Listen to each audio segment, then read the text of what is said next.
আসসালামু আলাইকুম ওয়া রাহমাতুল্লাহি ওয়া বারাকাতুহু।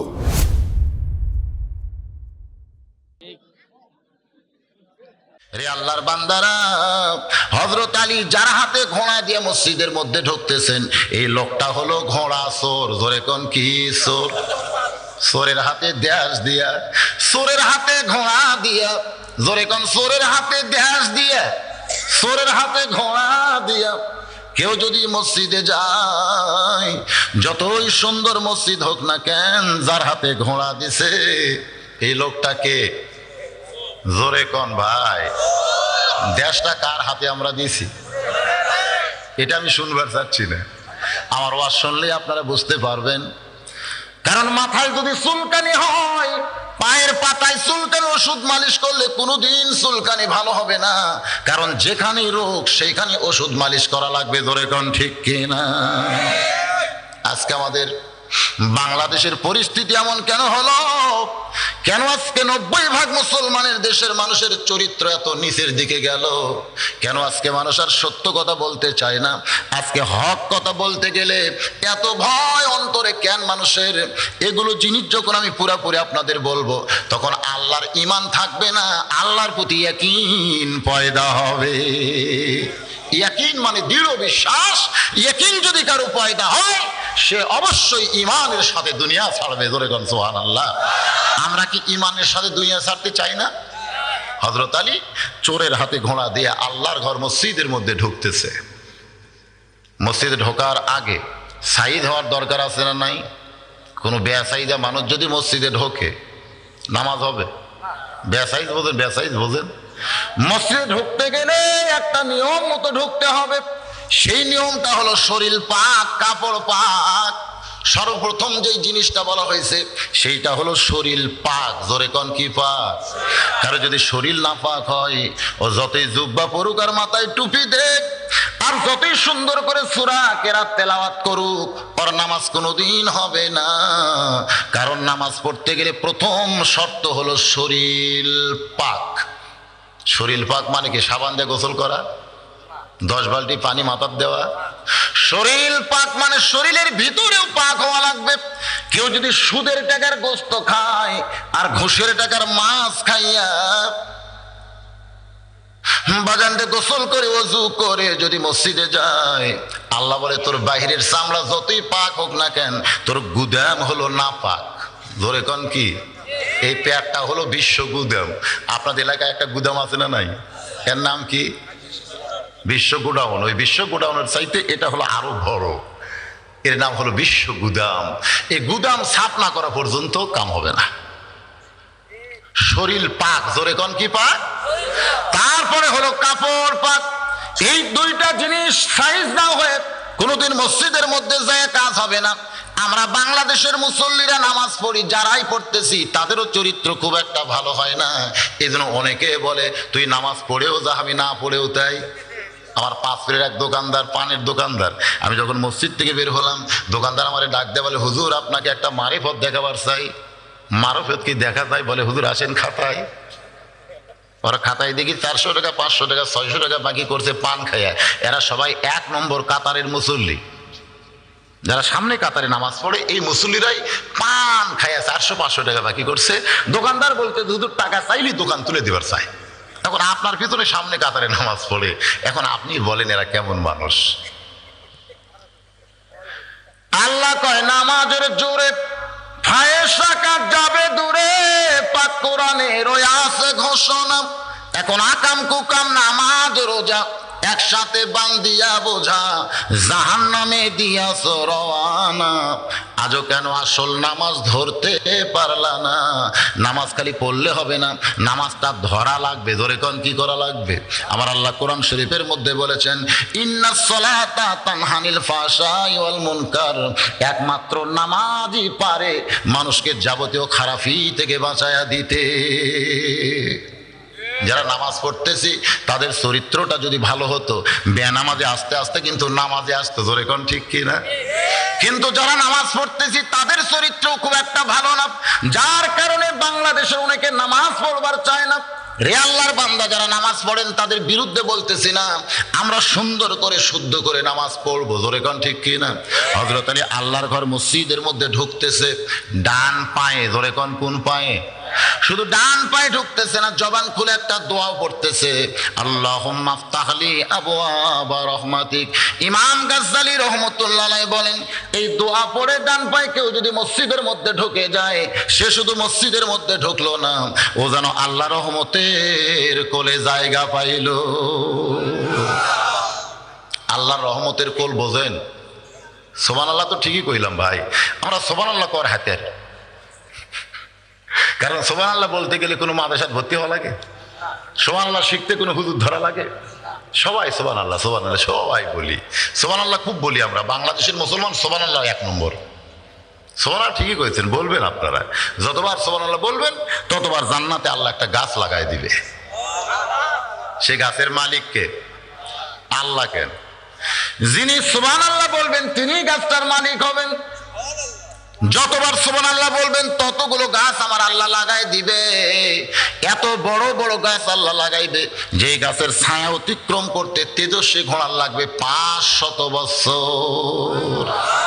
হাসরের ময়দানে এই সুবহানাল্লাহ বলা বান্দাকে আমার আল্লাহ যখন জাহান্নামের দিকে দিয়া দিবে, নেকি আর পাপ ওজন করে, নেকির চাইতে পাপ বেশি, এখন আল্লাহ জাহান্নামের ফতুয়া দিছে, রায় দিছে, তখন সুবহানাল্লাহ গাছগুলো হাউমাউ হাউমাউ করে কাঁদতেছে।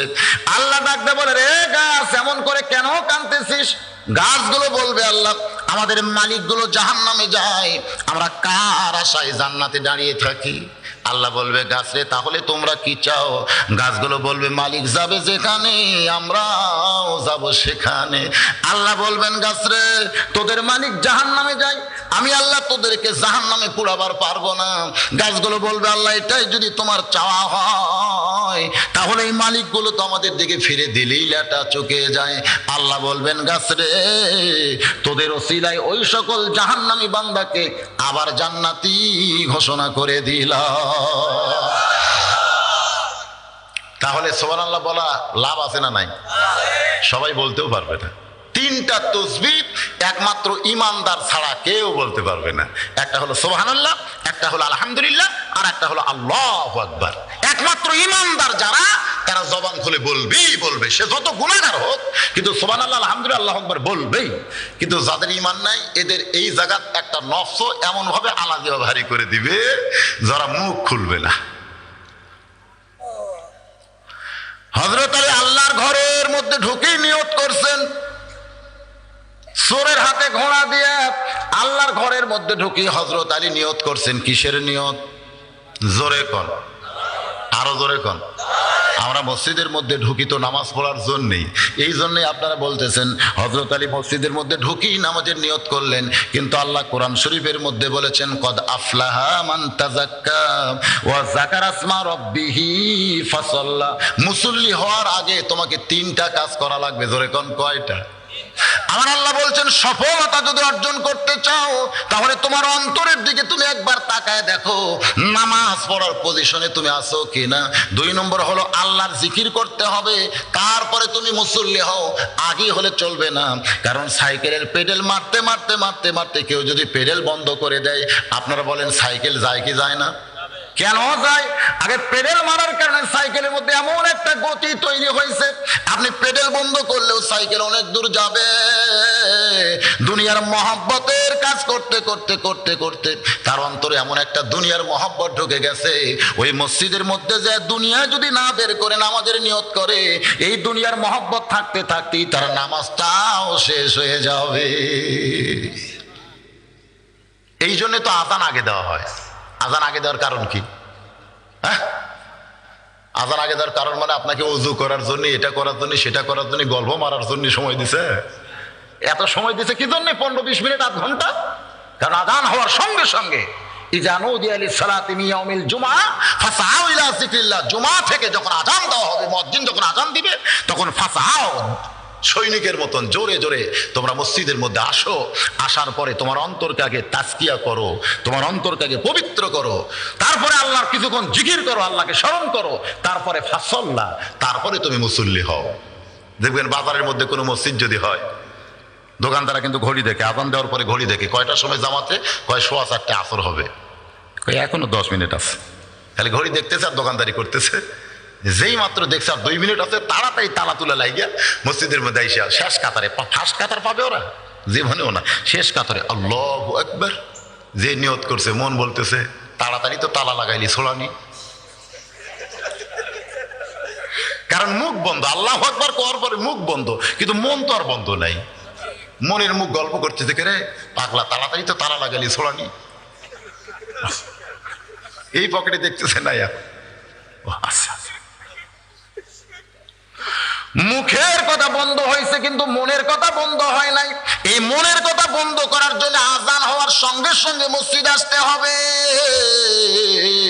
আপনার মনের কথা বন্ধ হবে, মুখের কথা বন্ধ হবে, ওই নামাজটা মিরাজ হয়ে আল্লাহর কাছে আপনাকে পৌঁছায়া দিবে। হযরত আলী মসজিদের মধ্যে ঢুকে নিয়ত করলেন। আপনারা ভাবতেছেন নামাজের নিয়ত। হযরত আলী মসজিদের মধ্যে ঢুকি নিয়ত করলেন, আল্লাহ যে ভাইটা আমার ঘোড়া ধরে আমাকে 2 রাকাত নামাজ পড়ার সুযোগ করে দিল, নামাজ শেষ করে তাকে 2টা দিরহাম হাদিয়া দিব। সুবহানাল্লাহ বলে। লোকটা হলো কি চোর? চুরি কি করছে তাই? করেনি তো। যত মানুষ খারাপ হোক না কেন, যতক্ষণ খারাপই না করবে ততক্ষণ পর্যন্ত তার কোনো শাস্তি দেওয়া যাবে। হযরত আলীকে কে হত্যা করবে এটা হযরত আলী 11 বছর জানতে পেরেছিলেন। সুবহানাল্লাহ বলেন। হযরত আলীকে কে হত্যা করবে, কার হাতে আল্লাহর বান্দা আলী শহীদ হবে, এটা 11 বছর আগে হযরত আলী জানতে পেরেছিলেন। বারবার বহু সাহাবী বলেছিল, আলী ভাই ওই ব্যক্তি তো আপনাকে হত্যা করবে, আপনি আগে ওকে হত্যা করেন, তাহলে ওর হাতের হত্যা হওয়া লাগবে না। হযরত আলী চোখের পানি বের করে বলে, বান্দারা রে শোনে নাও, যতক্ষণ পর্যন্ত আমাকে হত্যা করে নাই ততক্ষণ পর্যন্ত আমি হত্যার শাস্তি তারে কেমনে দে। তুই আময়া মানুষ না হযরত আলী, যার আসলে ইয়াকিন পয়দা হবে। জোরে কর সুবহানাল্লাহ। হযরত আলী মসজিদের মধ্যে ঢুকে নিয়ত করলেন, যে ভাইটা আমার ঘোড়া ধরে আমাকে 2 রাকাত নামাজ পড়ার সুযোগ করে দিল, নামাজ শেষ করে তাকে 2টা দিরহাম হাদিয়া দিব। কয় দিরহাম? সেই যুগের 2 দিরহাম, বর্তমানের 2 টাকা না। শায়েস্তা খান আমলে 1 টাকায় কয় মন চাউল পাওয়া যাইতো? শায়েস্তা খানের আমলে 16 8 মন। দেখেন এই ইতিহাসগুলো আপনারা ভুলে যান কেন? বর্তমানে 1 টাকা দিয়ে কতটুকু চাউল পাওয়া যাবে? 1 টাকা। আমি ওই যে গ্যাসের পাম্পে, ওই যে গ্যাসের পাম্প, ঠেঙ্গা মারার গ্যাসের পাম্পে গ্যাস নেই বেশিরভাগ সময়। একদিন এক ফকির এসে আমাকে বলতেছে, হুজুর একটু সাহায্য করেন। আমি বললাম, সব ফকির ভিক্ষা চাই, তুমি সাহায্য কেন? বলে সাহায্যের মাপ একটু বড়। আমি পকেট থেকে 2 টাকা বের করে তখন দিচ্ছি, ফকির বলতেছে, হুজুর এই গাড়ি ভাড়া নিচ্ছেন না কিনছেন? আমি বললাম, কেন ভাই? বলে আমিও যা আপনিও তাই, আপনার মনটা একটু বড় হওয়া দরকার না? আপনি গাড়ির চড়ে বেড়ান না, 2 টাকা ফকির ভিক্ষা দেন। আমি পকেট থেকে 10 টাকা বের করলাম, ফকির বলতেছে, আপনাকে সালাম, দরকার না। আমি কইলাম, কত দেওয়া লাগবে? ফকির বলতেছে 50 টাকার নিচে দিলে কি আর হয়? মনে মনে চিন্তা করলাম, বক্তার যেমন ডিমান্ড আছে ফকিরেরও তেমন ডিমান্ড আছে।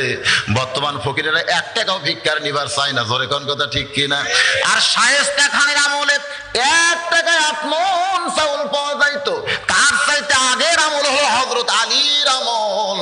সেই আমলে তিনি নিয়ত করেছেন, যে ভাইটা আমার ঘোড়া ধরে আমাকে 2 রাকাত নামাজ পড়ার সুযোগ করে দিল, নামাজ শেষ করে তাকে 2টা দিরহাম হাদিয়া দিব।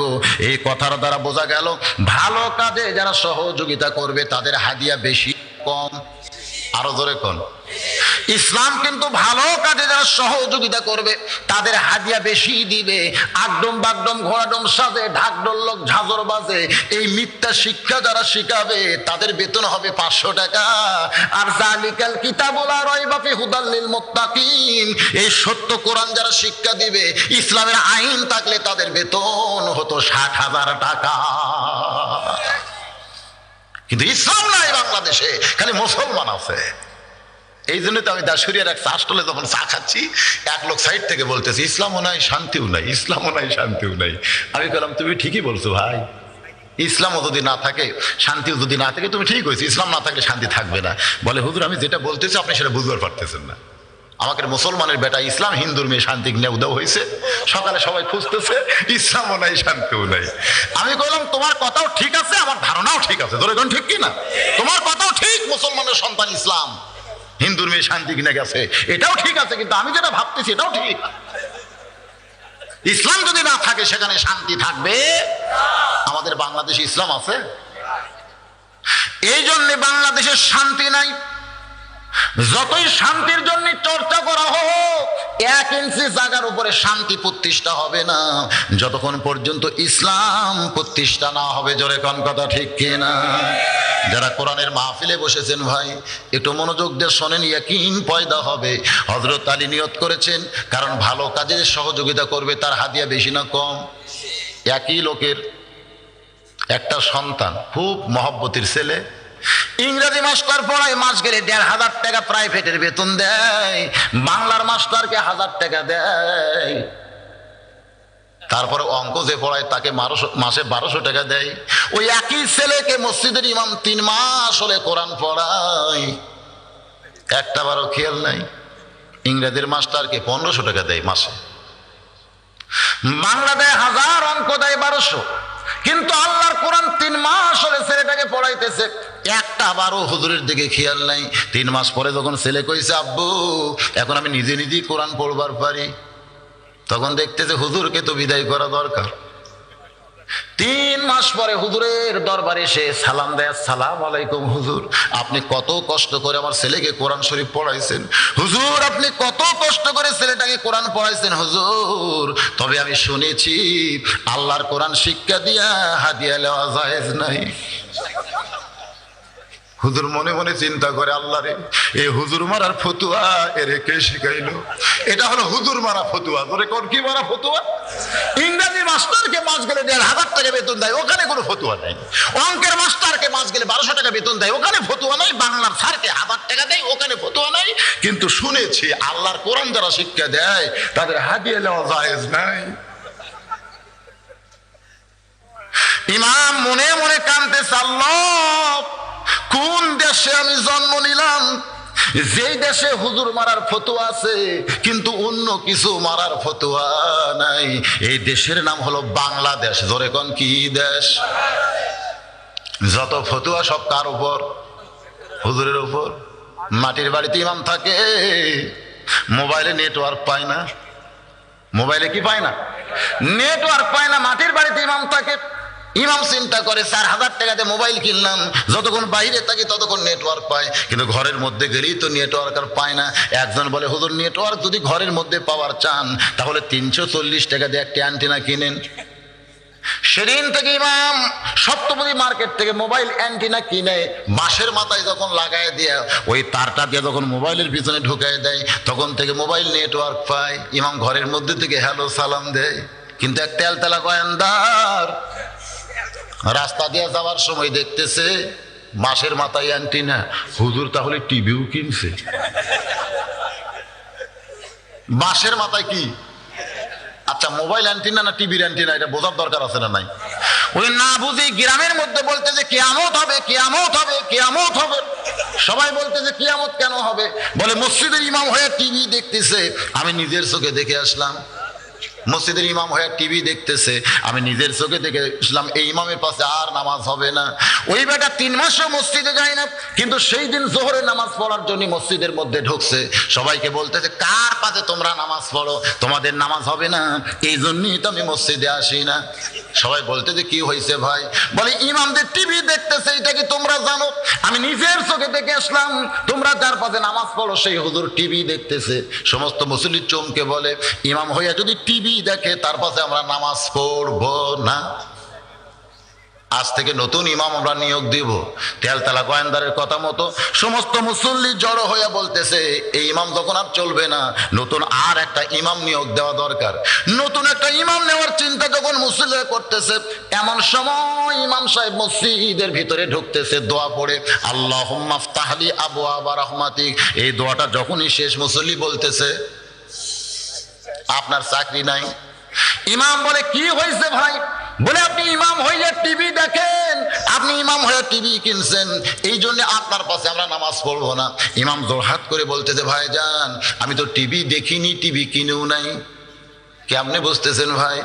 বলে তাহলে তোমার বাড়িতে বাঁশের মাথায় কি দেখলাম? বলে এটা হলো মোবাইল অ্যান্টেনা। আমার মোবাইল মাটির ঘরে নেটওয়ার্ক পায় না, এই জন্য একটা মোবাইল অ্যান্টেনা কিনে আমি একটু মোবাইলে যোগ করছি ভাই। তখন তেলতেলা গোয়েন্দারকে সবাই ঘুতে মারতেছে, এই শয়তান কি দেখলি আর কি কইলি? ভাই মনে করছিলাম ভাই, মনে করার উপরে অভিযোগ আর তদন্ত না করে ইমাম বাদ।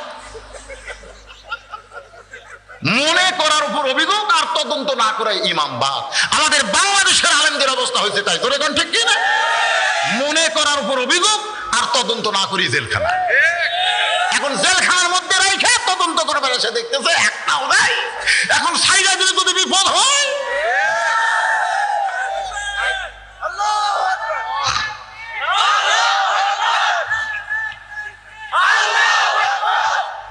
এটা তকবীরের সাইজ না, মরদের তকবীর হবে। পুরুষ মানুষ তকবীর দিতে মেয়ে মানুষের লাগাল পর্দা নাই, যা আস্তে করবে। লিল্লাহে তাকবীর, লিল্লাহে তাকবীর। আল কোরআনের আলো। কি কইলে? আপনারা ঘরে ঘরে কইছেন।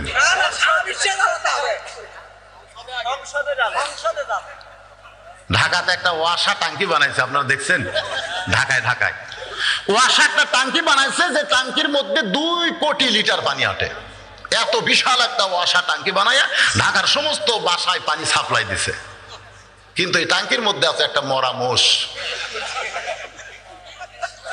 ওই মোষটা আস্তে আস্তে ফুলতেছে, ওই মোষটা আস্তে আস্তে পচতেছে, ওই মোষটা আস্তে আস্তে গলে গলে পানির মধ্যে মিশ্রণ হয়। এখন প্রত্যেকটা বাসায় টাঙ্কি থেকে পানি আসে, ওই ললের পানি গিলাসের মধ্যে নিয়ে সবাই দোয়া পড়তেছে, ওয়াসাকাহুম রাব্বুহুম শারাবান তাহুরা। তুমি যতই দোয়া পড়ো আর বিসমিল্লাহ পড়ো, তুমি পানি কোনোদিন পাক পাবে না। ওই তোমার বাসার পানি যদি পাক পাবার চাও, তাহলে টাঙ্কি সাফ করা লাগবে। জোরে কোন ঠিক কিনা? টাঙ্কির মধ্যে তুমি নাপাক মোষ রাখবা আর বাসার মধ্যে দোয়া পড়বা, তোমার পানি কোনোদিন পবিত্র হবে না। আজকে বাংলাদেশের টাঙ্কির নাম হলো সংসদ। নাম কি? আরো বড় টাঙ্কির নাম কি? এই টাঙ্কির মধ্যে মরা মোষ রাইখা আপনি যতই ঘরের মধ্যে কোরআনের আলো জ্বালান, কাম হবে না। এই জন্য যখনই স্লোগান দেবেন আল কোরআনের আলো সংসদে জালো, জোরে কোন ঠিক কিনা? তুমি যদি পবিত্র পানি পাওয়ার চাও, আগে টাঙ্কি সাফ করো। জোরে কোন কি সাফ করো? টাঙ্কি সাফ থাকলে পানি পবিত্র পাওয়া যাবে।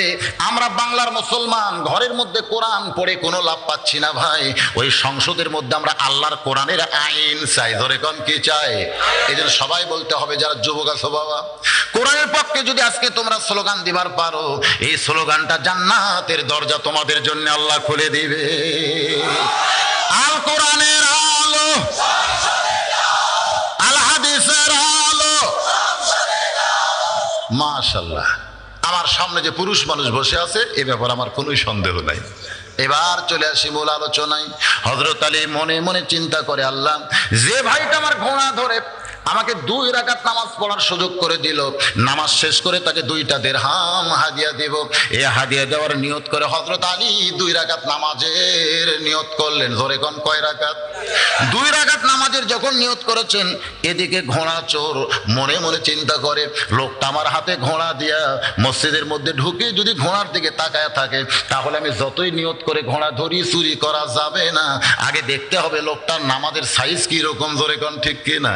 ঘোড়াটা টাইনা এনে মসজিদের দরজা বরাবর এসে এবার ভিতরের মানুষের দিকে তাকায়, দেখতেছে ভিতরে যেই মানুষটা নামাজের নিয়ত করে সেই মানুষের নাম কি? আরো ধরে কোন? নামাজের সাইজ আছে না নাই? মুসল্লির দিকে ঘোড়া চোর তাকায়, দেখতেছে নামাজের সাইজটা অত্যন্ত ভালো, ঘোড়া চুরি করতে কোনো অসুবিধা নাই। যেরকম বগুড়ার বড় মসজিদে জামাত যখন জোহরের হয়ে গেছে, এক মুসল্লি একলাই নামাজ পড়তেছে, আর জুতা চোর মনে মনে ভাবতেছে কেউ যখন মসজিদে নাই, ও যখন একলাই, আর জুতা চুরি করতে আমার কেউ ধরতে পারবে না। এবার কাছে এসে দেখে মুসল্লি বড় চালাক, যেখানে নামাজ পড়তেছে তার কাটে বাক্স পাশেই চামড়ার জুতা চকচকা দেখা যায়। চোর হিসাব করতে পড়তেছে, জোহরের সুন্নত হলো 4 রাকাত, 1 রাকাত সুন্নত পড়েছে, এখন 3 রাকাত বাকি আছে। ও 3 রাকাত পড়তে পড়তে জুতা নিয়ে 7 মাথা পাড়ি দিব, এই মনে করে চোর যেই জুতায় হাত দিছে, ও নামাজ বাদ দিয়ে খপ করে চোরের হাত ধরছে। চোর বলতেছে, ভাই আপনি তো নামাজ পড়তেছেন। নামাজি বলতেছে, আমার মুখ আছে কাবার দিকে, চোখ আছে জুতার দিকে, তুই যতই চেষ্টা কর আমার জুতা চুরি করবার পারবি না। একজন হলো জুতা চোর, আর একজন হলো নামাজ চোর। এই 2 চোরের মধ্যে বড় চোর কে? 90% মুসলমানের দেশে জুতা নিয়ে মসজিদের মধ্যে যাইতে হয়। চোরের বিধান আল্লাহর কোরআনের মধ্যে আছে না নাই? জোরে কোন আছে না নাই? যদি সেই বিধান আজকে সংসদে চালু করা হতো, আপনার 1000 টাকার জুতা নিয়ে মসজিদের মধ্যে ঢোকা লাগতো না। সোনার টোপলাও যদি মসজিদের দরজায় রাখতেন, কেউ কোনোদিন হাত দিয়া স্পর্শ করতো না। রে আল্লাহর বান্দারা, হযরত আলী মসজিদের মধ্যে ঢুকে যখন নিয়ত করলেন, ঘোড়া চোর তাকায় দেখতেছেন আমাদের সাইজটা কেমন, যে ব্যক্তি নামাজ পড়তেছে তার নাম কি? আরো জোরে কোন। আল্লাহর নবী বলেছেন, জিহাদের ময়দানে আমার আলীর সঙ্গে কেউ পারবে না। এটা যখন মক্কার কাফের বেঈমানরা শুনতে পায়, তখন তারা চিন্তা করলো, ইসলামকে ঘায়েল যদি করবার চাও, আলীকে ঘায়েল করা লাগবে। আলী যতদিন পর্যন্ত ঘায়েল না হবে, ততদিন পর্যন্ত ইসলাম ঘায়েল করা যাবে। কারণ তখনকার যুগের যুদ্ধের নিয়ম ছিল, আলীর সেনাপতি হইয়া সবার সামনে থাকতো, আর আলীর পিছনে যারা থাকতো সবাই হতো নবীর সাহাবী মুসলমান। হযরত আলী বলতেন, এই নবীর সাহাবী আমার ভাইরা, তোমরা আমার পিছনে পিছনে আসো, আর আমি সবার সামনে গিয়ে কাফেরদেরকে সাইজ করবার চাই। জোরে কোন সুবহানাল্লাহ। হযরত আলী মানুষটা কিন্তু খাটো ছিল, কিন্তু তার রাস্তা চলা এত দ্রুতগামী, তিনি সবার আগে সেনাপতি হয়ে যুদ্ধ শুরু করতেন, আর আলীর পিছনে থাকতো সবাই নবীর সাহাবী মুসলমান। কাফের বেঈমানরা চিন্তা করতে, ইসলাম ঘায়েল করতে গেলে আলীকে ঘায়েল করা লাগবে। এই জায়গা শুরু হলো রে।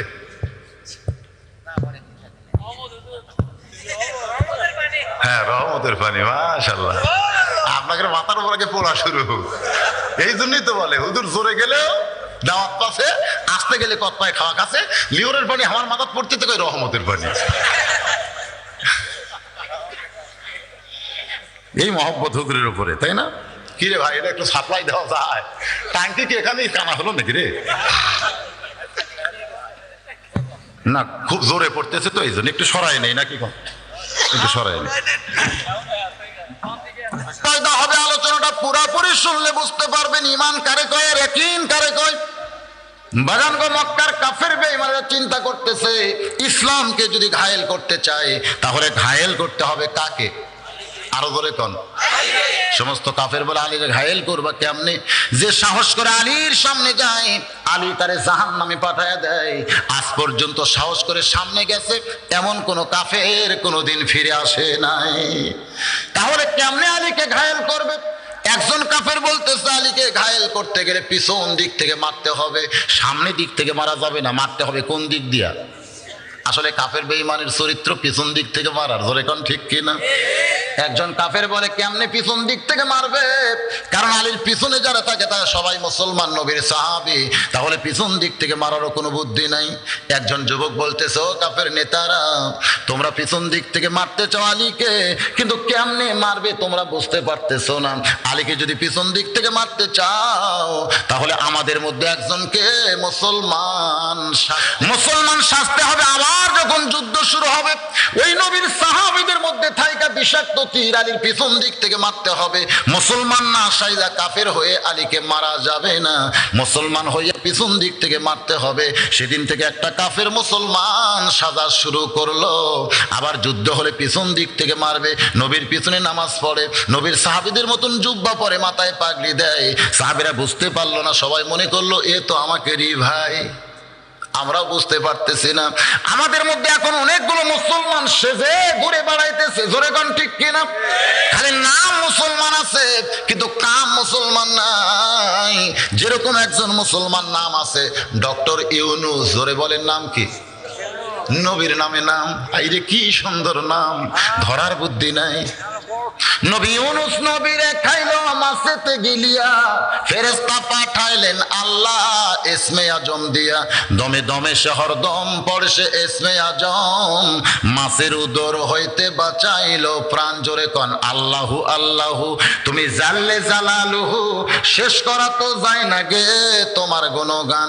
নামটা কি? ইউনুস নবী। জোরে কন কি নাম? বর্তমানে গ্রামীণ ব্যাংকের যিনি প্রতিষ্ঠাতা তার নাম কি? নাম নবীর নামে নাম, মুসলমান নাম, কিন্তু কামটা হলো শয়তানের কাম। জোরে কাম কি কাম? এই বাংলাদেশে অশান্তির বীজ কিন্তু বপন করেছে ডক্টর ইউনূস, অথচ শান্তিতে নোবেল পুরস্কার পাইছে। এই নোবেল পুরস্কার কি সৌদি আরব দিছে? কোন দেশ দিছে?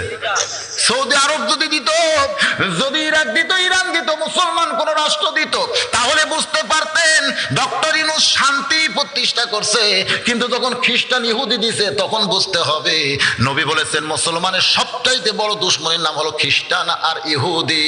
এই খ্রিস্টান ইহুদি যখন কোনো মুসলমানকে ধরে মুসলমানের সাহায্য করবার চায়, ওই ব্যক্তির কিন্তু শুধু মুসলমান নাম থাকে, ওর চরিত্র সব খ্রিস্টান ইহুদির মতন হইয়া যায়। নাম খালি মুসলমান, আছে না নাই? এরা কিন্তু মুসলমান সাজা ঘুরে বেড়ায়। আমাকে ঠ্যাং ভাঙ্গাও কমজোরি না? ঠ্যাং ভাঙ্গা বুঝতে পারতেছেন না? বগুড়া ঠ্যাঙ্গা মারা, ওরে বাবা, ঠ্যাঙ্গা মারাও কিন্তু কমজোরি না। নাম কি সুন্দর, হোসনে আরা, হোসনে আরা। কিন্তু তলে তলে কাম কি করতেছেন সেটা জান? ভাই তো একটা পীর সাহেব হই আবার দরবারও চলাইতেছে। রে আল্লাহর বান্দা, ওয়াতাওয়াসাউ বিল হক, হক কথা যদি আমরা না বলি, আল্লাহ নবী বলেছেন যে বক্তা হক কথা বলবার পারবে না ওই বক্তার ওয়াজ না করাই ভালো। জোরে কোন কথা ঠিক কি না? একটু মহব্বত করে কথাগুলো শোনেন। এবার কাফের মুসলমান সাইজা, জোরে কোন কি সাইজা? মুসলমান সাইজা যুদ্ধ যখন শুরু হলো, বিষাক্ত তীর ওই হযরত আলীর পিছন দিকে যখন মাইরা দিছে, এই তীরের খাঁজটা পিঠের গোস্তের মধ্যে ঢুকে যায়। জিহাদে মুসলমানের বিজয় হলো, কিন্তু হযরত আলীকে আর খুঁজে পাওয়া যায় না। নবী বললেন সাহাবীরা রে, আমার আলী কোন জায়গায় গেল একটু জানতে চাই। সাহাবীরা খুঁজতে খুঁজতে দেখে জিহাদের ময়দানে হযরত আলী উপর হয়ে পড়ে আছে। একজন সাহাবী দৌড়ে এসে বলে, নবীজি, আসাদুল্লাহিল গালিব হযরত আলী জিহাদের ময়দানে পড়ে আছে। কেন পড়ে আছে? বলে আলীর পিছন দিকে একটা তীর আমরা দেখতে পাইলাম। নবী চমকে গিয়ে বলেন, কেমনে কেমনে কেমনে? আলী থাকে সবার সামনে, আলীর পিছনে থাকে মুসলমান, তাহলে আলীর পিছন দিকে তীর কে মারলো রে? কোন মুসলমান মারছে? এমন সময় জিবরাইল আমিন জানিয়ে বলে, ইয়া রাসূলুল্লাহ, কোন মুসলমান সাহাবীদের সন্দেহ করবেন না, আলীকে পিছন দিক থেকে যে তীর মারছে কোন মুসলমান নবীর সাহাবী মারে নাই। যে মারছে সে দীর্ঘদিন মুসলমানের মধ্যে থেকে মুসলমান শাইজা আলীকে ঘায়েল করে ইসলামকে ঘায়েল করার জন্য তীরটা মারছে। নবী আমার কেঁদে কেঁদে বললেন, সাহাবীরা রে, ওই কাফের বেঈমানেরা ইসলামের তেমন ক্ষতি করতে পারবে না। ইসলামের সবচাইতে বেশি ক্ষতি তারাই করবে যারা মুসলমান সেজে বেড়াবে। ইসলামের সবচাইতে বেশি ক্ষতি তারাই করবে যারা মুসলমান সেজে বেড়ায়। আমাদের বাংলাদেশে আসল মুসলমান বেশি না নকল মুসলমান বেশি? জোরে কন। আসল তো আমাদের বাংলাদেশে একেবারে কম দেখা যায়, নকল মুসলমানের সংখ্যা বেশি। এই জন্য এরা কিন্তু মুসলমান সাইজা ইসলামের সবচাইতে বড় ক্ষতি করে। নবী বললেন, সাহাবীরা আলীকে আমার সামনে নিয়ে আসো। যখন হযরত আলীকে নবীর সামনে নিয়ে আসা হয়, যখন তীরটা ধরে হাত দিয়েছে টান, হযরত আলী এত জোরে চিৎকার মারছে, সঙ্গে সঙ্গে নবী আমার কলিজার মধ্যে হাত ঢুকায় দেয়। সাহাবীরা বললেন, ইয়া রাসূলুল্লাহ, আলীর পিঠের টেনে টান দিলাম, কিন্তু আপনি কলিজার মধ্যে হাত দিয়ে কেন কাঁদতেছেন গো নবী? জানতে চাই। আল্লাহ নবী বললেন, সাহাবীরা রে, এই আলী আমার কলিজার টুকরা। কারণ আমার আল্লাহ বলেছেন, আমার বান্দার সমূহের ভিতরে সবচাইতে যুবক বান্দাকে আমি আপনার ফাতেমার জন্য কবুল করেছি। সেদিন থেকে আলী কিন্তু শুধু বাহিরে নাই, হযরত আলী আছে আল্লাহর নবীর কলিজায়। যখন তীরে হাত দিয়ে টান মারছে, মনে হয় ওই টানটা নবীর কলিজার মধ্যে লাগতেছে। নবী বললেন, সাহাবীরা রে, আমার আলীকে তোমরা কষ্ট দিও না বাবা, তোমরা কষ্ট দিও না। সাহাবীরা কান্দে বলে, হুজুর, তাহলে আলীর পিঠের মধ্যেই বুঝি তীরটা থাকবে? এই তীর বুঝি বের করা যাবে না? আল্লাহ নবী বললেন একটু ধৈর্য ধারণ করো। আলী যখন নামাজের ভিতরে থাকবে ওই সময় তার তীর টেনে বের করতে হবে। হযরত আলী যখন নামাজের ভিতরে থাকবে, খুব খেয়াল করে শুনতে হবে, নামাজের তিনটা দিক আছে। একটা হলো নামাজের শুরু, একটা হলো নামাজের ভিতর, আর একটা হলো নামাজের শেষ। সেটা ছিল আসরের নামাজ। জোরে কোন কোন নামাজ? নবী আমার নামাজের ইমামতি করলেন, সাহাবীরা নবীর পেছনে মুসল্লি হয়েছেন। ইমামতের আগে নবী দুইজন সাহাবীকে ডাক দিয়ে বলেন, এ জাবের আর হুযায়ফা, আজকে কিন্তু তোমরা জামাতের সঙ্গে নামাজ পড়বা না। তোমাদের দুইজনের দায়িত্ব হলো আলীর পিঠের তীর তোমাদের টেনে বের করতে হবে। নবীর হুকুম মাইনারা জামাত তরক করেছে। নবী যখন নামাজের সেজদায়, ওই সময় জাবের আর হুযায়ফা হযরত আলীর পিঠের উপরে পা দিয়ে এত জোরে তীর টান মারছে, তীর শুধু বের হয় নাই, তীরের সঙ্গে গোস্ত পর্যন্ত খসে আইছে। নামাজ শেষ করে আল্লাহর নবী যখন সাহাবীর দিকে মুখ ঘুরায় বসলেন, এমন সময় জাবের আর হুযায়ফা রক্তমাখা তীর আর গোস্তের টুকরা যখন নবীর সামনে জমা দিলেন, আল্লাহর নবী এত কান্দা কোনোদিন কান্দে নাই। নবী আমার এক হাত গোস্তের টুকরার উপরে দিয়া আর এক হাতে রক্তমাখা তীর নিয়া অঝর নয়নে কান্না শুরু করে দিলেন। সেদিন জাবের বলতেছে, ইয়া রাসূলুল্লাহ, এত কান্দা আপনি কেন কাঁদতেছেন গো, জানতে চাই। আল্লাহর নবী বললেন, সাহাবীরা রে, তোমরা বুঝতে পারতেছো না বাবা, আলীর পিঠের গোস্ত দেখতেছো, কিন্তু এই গোস্তটা মনে হয় আমার কলিজার ভিতর থেকে টেনে বের করা হয়েছে। রে আলী, আলী রে, লব্বাইক ইয়া রাসূলুল্লাহ। আল্লাহ নবী তাকায় দেখে হযরত আলী মুস্কি মুস্কি হাসতেছে। জোরে কোন সুবহানাল্লাহ। নবী চমকে গিয়ে বলে, আলী, তীরের শলাকায় হাত দিলি তুমি চিৎকার দিয়ে কাঁদতে, এখন তীর বের হলো, গোস্ত ছিলাইলো, আমি নবী জানতে চাই তুমি আলী তখন ছিলে কোথায়? হযরত আলী এবার ফোঁপায় ফোঁপায় কান্না শুরু করে। আল্লাহ নবী বললেন, এখনই তুমি হাসলে, আবার এখনই তুমি কাঁদতেছো, তোমার বুঝি শরম নাই? হযরত আলী বলে, ইয়া রাসূলুল্লাহ, জানার পরেও যখন শুনতে চান তাহলে শুনে নেন। আমার পিঠ থেকে যখন তীর টেনে বের করেছে, আমার পিঠ থেকে যখন গোস্ত ছিলাইছে, আমি আলী তখন কাবার ভিতরে ছিলাম। সমস্ত সাহাবী চমকে উঠছে। যত সাহাবী মসজিদ নববীর মধ্যে, সমস্ত সাহাবী দাঁড়িয়ে বলে, ইয়া রাসূলুল্লাহ, আমরা সবাই সাক্ষী দিচ্ছি হযরত আলী আমাদের সঙ্গে মসজিদ নববীতে আপনার পিছনে নামাজ পড়েছে। কিন্তু হযরত আলী বলতেছে, আমি তখন কাবার ভিতরে ছিলাম। আল্লাহ নবী বললেন, এজলিস ইয়া সাহাবী, তোমরা সবাই বসো তো বাবা, তোমরা সবাই বসো। সমস্ত সাহাবী যখন বসে যায়, আল্লাহ নবী ধমক দিয়ে বলেন, আলী, তুমি মনে হয় ভুল বলতেছো, তোমার সাথী ভাই সবাই বলতেছে তুমি মসজিদ নববীর মধ্যে নামাজ পড়েছো, কিন্তু তুমি বলতেছো আমি তখন কাবার ভিতরে ছিলাম। তুমি কাবার ভিতরে কেমনে গেলে আমি জানতে চাই। আল্লাহ নবী বলেন, আলী রে, তুমি কাবার ভিতর কেমনে গেলে আমি জানতে চাই। হযরত আলী বলে, ইয়া রাসূলুল্লাহ, জানার পরেও যখন জানতে চান তাহলে শুনে নেন। আপনার পিছনে যখন নামাজের নিয়ত করেছিলাম, তখন শরীয়তের দুইটা চোখ আমার সেজদার দিকেই ছিল, আমি সেজদার দিকেই তাকায় ছিলাম, কিন্তু এক সময় আমার দুইটা চক্ষু বন্ধ হয়। আমি আল্লাহর শপথ করে বলতেছি, আমার দুইটা চক্ষু যখন বন্ধ হয়, আমি তখন দেখতে পাই যেখানে সেজদা দিব এখানে আল্লাহর কাবা ঘর এসে দাঁড়িয়ে গেছে। সমস্ত সাহাবীরা চমকে যায়, সেজদার জায়গায় আল্লাহর কাবা ঘর। এবার হযরত আলী বলে, ইয়া রাসূলুল্লাহ, আমার দুইটা চোখ দিয়ে দরদর করে পানি পড়তেছে। কাবার মালিক আল্লাহ ডাক দে বলে, আলী রে, তোর নামাজের সাইজ দেখে আমি আল্লাহ কয়েকশো মাইল দূরের কাবা তোর সেজদার জায়গায় হাজির করে দিলাম, এরপরেও তুই কেন কাঁদতেছিস? সুবহানাল্লাহ বলেন।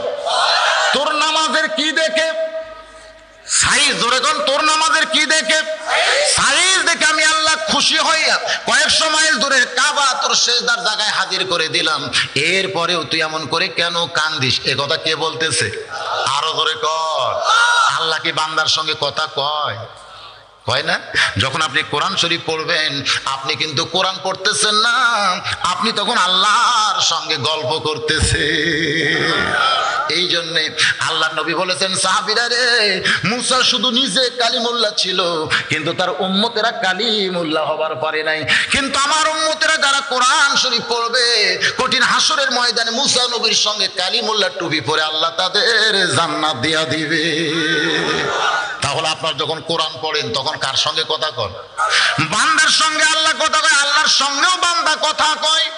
আমার আল্লাহ ডাক দেবে, আলী রে, তোর নামাজের সাইজ দেখে আমি আল্লাহ খুশি হয়ে কয়েকশো মাইল দূরের কাবা তোর সেজদার জায়গায় হাজির করে দিলাম, এরপরেও তুই এমন করে কেন কান্দিস? হযরত আলী বলে, আল্লাহ তুমি কাবা আমার সেজদায় দিয়ে আমারে খুশি করতে পারবা না। আল্লাহ বলে, তাহলে তুমি কি চাও? আলী বলতেছে, আল্লাহ আমি কোনোদিন কাবাকে সেজদা দিয়া খুশি না, কাবার মালিকের কুদরতি পায়ে একটু সেজদা দিবার চাই। আল্লাহ ডাক দেবে, আলী রে, কাবার মালিককে যদি সেজদা দিবার চাস তাহলে আয় আয় কাবার ভিতরে আয়। হযরত আলী বলে, ইয়া রাসূলুল্লাহ, আমি যখন কাবার ভিতরে গেলাম এমন সময় আমার পিঠ থেকে হয়তো তীর টেনে বের করেছে, গোস্ত ছিলাইছে, আমি কিছুই বুঝতে পারি নাই। সাহাবীরা বললেন, হুজুর এইটা কোন কাবা? এই কাবা সম্পর্কে আমরা জানতে চাই। আল্লাহর নবী বললেন, এইটা মক্কার কাবা না। তোমরা মনে করতেছো আলী মক্কার কাবার মধ্যে ঢুকছে, এটা মক্কার কাবা না। কারণ মক্কার কাবার কি দাম আছে? ওই কাবা তো ইব্রাহিম নবী পাথর দিয়া বানাইছে। কিন্তু আমি যখন ফতে মক্কার দিনে মক্কা বিজয় হলো, আমি নবী যখন কাবার দরজা খুললাম দেখি অসংখ্য মূর্তি দিয়া কাবা ভরায়া রাখছে। আল্লাহ নবী বললেন, সাহাবীরা রে, এই কাবার কোনোই পাওয়ার নাই, কাবার কোনো পাওয়ার নাই। কাবার পাশে যদি আল্লাহওয়ালারা না থাকে, কাবার মধ্যেও মূর্তি ঢুকে যায়, এই কাবা ততদিন পর্যন্ত সুন্দর থাকবে যতদিন কাবার পাশে আল্লাহওয়ালারা থাকবে। আল্লাহওয়ালার কারণে কাবার দাম বাড়ে। জোরে সোরে কোন সুবহানাল্লাহ। সাহাবীরা বললেন, হুজুর তাহলে এটা কোন কাবা জানতে চাই। আল্লাহ নবী বললেন, শুনে নাও, এই কাবা সম্পর্কে আমি তোমাদের শোনাই। দুনিয়াতে একদিন কাবা থাকবে, মসজিদ নববী থাকবে, বাইতুল মুকাদ্দাস থাকবে, পৃথিবীর কোটি কোটি মসজিদও থাকবে। তারপর ইসরাফিল সিংহায় ফুঁক দিবে। জোরে কোন দেবে কি দেবে না? এতগুলো মসজিদ থাকবে, কাবা থাকবে, মদিনা থাকবে, তারপরে ইসরাফিল কিন্তু সিংহায় ফুঁক দিবে, কিয়ামত হয়ে যাবে। কিন্তু আমি রাসূল আল্লাহর শপথ করে বলতেছি, তোমাদের মতন একটা কাবা সাহাবী যতদিন দুনিয়াতে থাকবে ততদিন পর্যন্ত আল্লাহর কিয়ামত হবে না। তাহলে মক্কার কাবা কিয়ামত আটকাবার পারবে? যখন পারবে। কিন্তু আপনাদের মতো একটা কাবা যতদিন দুনিয়াতে থাকবে ততদিন কিয়ামত হবে না। জোরে কোন সুবহানাল্লাহ। দাম বেশি কার? দাম বেশি কার? আমরা তো মনে করি কাবারই দাম, কাবারই দাম। ভাইজান একটু মনোযোগ দিয়ে শোনেন। ঘোড়া চোর এবার দরজা থেকে তাকায় দেখতেছে ভিতরে যে মানুষটা নামাজ পড়তেছে, নামাজের সাইজ কি? খারাপ না ভালো? ঘোড়া কি চুরি করা যায়? গোটা দুনিয়া যদি চুরি করা যায় তাও কি আলী জানতে পারবে? জোরে কোন জানতে পারবে। কারণ নামাজের ভিতরে আলী দাঁড়িয়ে গেছে, নামাজের বাহিরে নাই। 2 রাকাত নামাজের ভিতরে যখন হযরত আলী এবার ঘোড়া চোর সমানে ঘোড়া টানতেছে, কিন্তু ঘোড়া নড়তেছে না। ঘোড়ার 4টা পা বালির মধ্যে ঢুকে গেছে। চোর পিছনে সে ঘোড়া ধাক্কা দেয়, ঘোড়া সামনে যায় না, সামনে গিয়ে লাগাম ধরে টানতেছে, তারপরে ঘোড়া যায় না।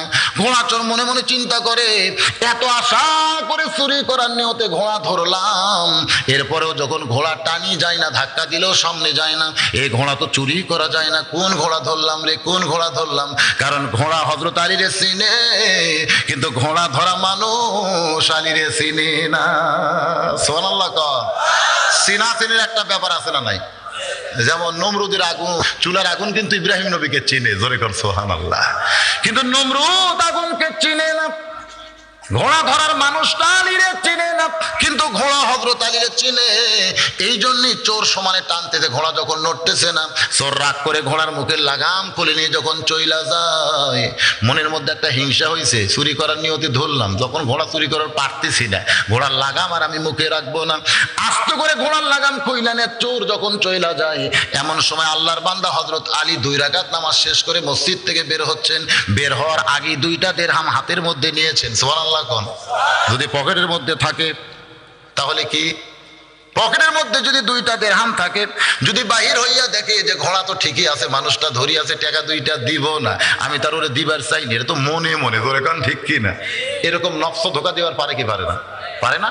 আমাদের পকেটে যদি টাকা থাকে আর যদি বলি আল্লাহর কাছে দেন, আল্লাহ দেন, মন কয় দেশ না রে, এ টাকা তুই, এ টাকার মালিক তো তুই, দিবি কি শুনলে? বলে না এরকম? এ টাকা তো তোমার টাকা, দেশ না, দেশ না, দেশ না, দিলি লস, দিলি লস। এই মনটা কিন্তু মানুষকে ফাঁকির মধ্যে ফাইলা দেয়। হযরত আলী এই জন্য 2টা দিরহাম হাতের মধ্যে নিয়ে আল্লাহর ঘর মসজিদ থেকে বের হচ্ছেন। মসজিদ থেকে বের হওয়ার একটা নিয়ম আছে না নাই?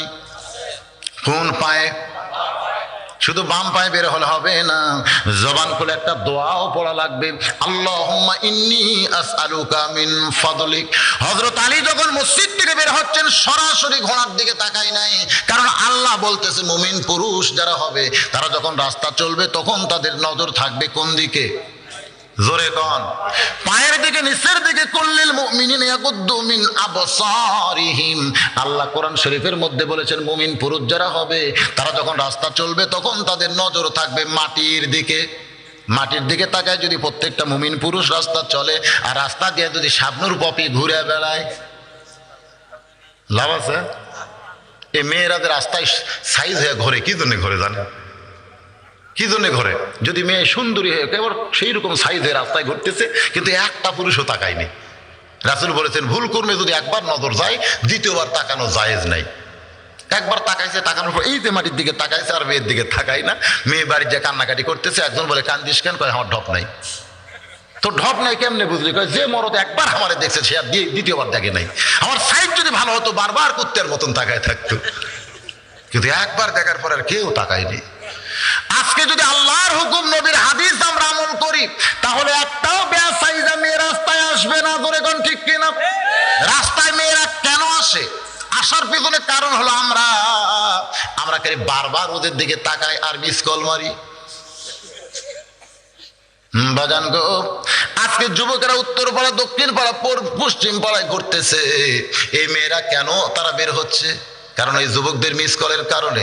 আমরা যুবকগুলো যদি, পুরুষগুলো যদি আল্লাহর আইন পালন করি, একটা মেয়েও কিন্তু রাস্তায় আসবে। জোরে কোন? তাহলে দোষ কি আমাদের না মায়েদের? আমাদের দোষ নাই? আমার ছোট ভাই ওয়াজ করলো আর দায়ুস লা ইয়াদখুলুল জান্নাহ, দাউস কোনোদিন জান্নাত পাবে না। হাদিস শরীফে দাউস মানে নারী না। সাহাবারা প্রশ্ন করলেন হুজুর দাউস কোন নারী? আল্লাহ নবী বলেন দাউস কোন নারী না, দাউস হলো ওই সকল পুরুষ যাদের অধীনে নারীরা পর্দা করে না। দাউস হলো ওই সকল পুরুষ যাদের অধীনে নারীরা কি করে না? পর্দা করে না। তারা হলো দাউস। দাউস মানে নারী না, পর্দা নিয়ে হিনা নারী না। দাউস হলো সকল পুরুষ যাদের অধীনে নারীরা পর্দা করে না। আমার অধীনে আমার বউ আছে না নাই? জনগণ আছে না নাই? আমার বউকে যদি আমি পর্দার মধ্যে রাখতে পারবো না? ফখরুদ্দিন হওয়া লাগবে, জিল্লুর রহমান হয়ে কাম হবে না, ফখরুদ্দিন হওয়া লাগবে। হ্যাঁ, র্যাবের ভূমিকা পালন করা লাগবে। বাড়িতে গিয়ে বউকে বলবেন এই তুমি আমার বিবি, তোমার জন্য আমি জাহান্নামে যাওয়ার পারবো না, বাড়ির মধ্যে থাকতে হবে, পর্দা নিয়ে বোরকা নিয়ে বাইরে যাইতে হবে, নচেত বাংলাদেশে বইয়ের অভাব পড়েনি। এরকম যদি একটু সিগন্যাল দেন, রেড সিগন্যাল, উইকার পর্দা ছাড়া বের হবে। যুবতী মেয়ে যদি আপনার অধীনে থাকে, যতদিন বিয়ে দেন নাই, মেয়েটাই কাছে ডাইকে বলবেন মা খবরদার তুমি বেপর্দা হয়েও না, আমি তোমার বাবা হয়ে বলতেছি, আমি তোমার বাবা, তোমার কাছে জোরহাত করি মা, খবরদার বেপর্দা হয়ে তুমি রাস্তাঘাটে যাইবা না। এরকম যদি আমি অনুরোধ করি, তারপরে না মানলে যদি শাসন করি, মেয়ে আমার কথা শুনবে না। কিন্তু আমার বইয়ের দিকে, আমার মেয়ের দিকে আমার কোনো খবর নাই। আমার 5 পীর অফিসে একদিন একটা ভ্যানওয়ালা আব্দুল মজিদ এসে মুসকি মুসকি হাসতেছে। আমি বললাম আব্দুল মজিদ হাসো কেন? বলে হাসার কারণ হলো হুজুর আমার বউ আমাকে আল্লাহর ওলি কয়। আমি চমকে গিয়ে বললাম আব্দুল মজিদ তুমি ভ্যান চালায় খাও আর তোমার বউ তোমাকে আল্লাহর ওলি কয়, এইটা আমার বিশ্বাস হয় না। বলে হুজুর আমার মধ্যে আল্লাহ এমন একটা আমল দিছে যে আমলের কারণে আমার বউ আমাকে আল্লাহর ওলি কয়। আমি বললাম আব্দুল মজিদ রে সে আমল আমিও করবার চাই, কারণ আমার বউ আমাকে হুজুরই কয় না। ওলি তো দূরের কথা, আমার বউ আমাকে হুজুরই কয় না।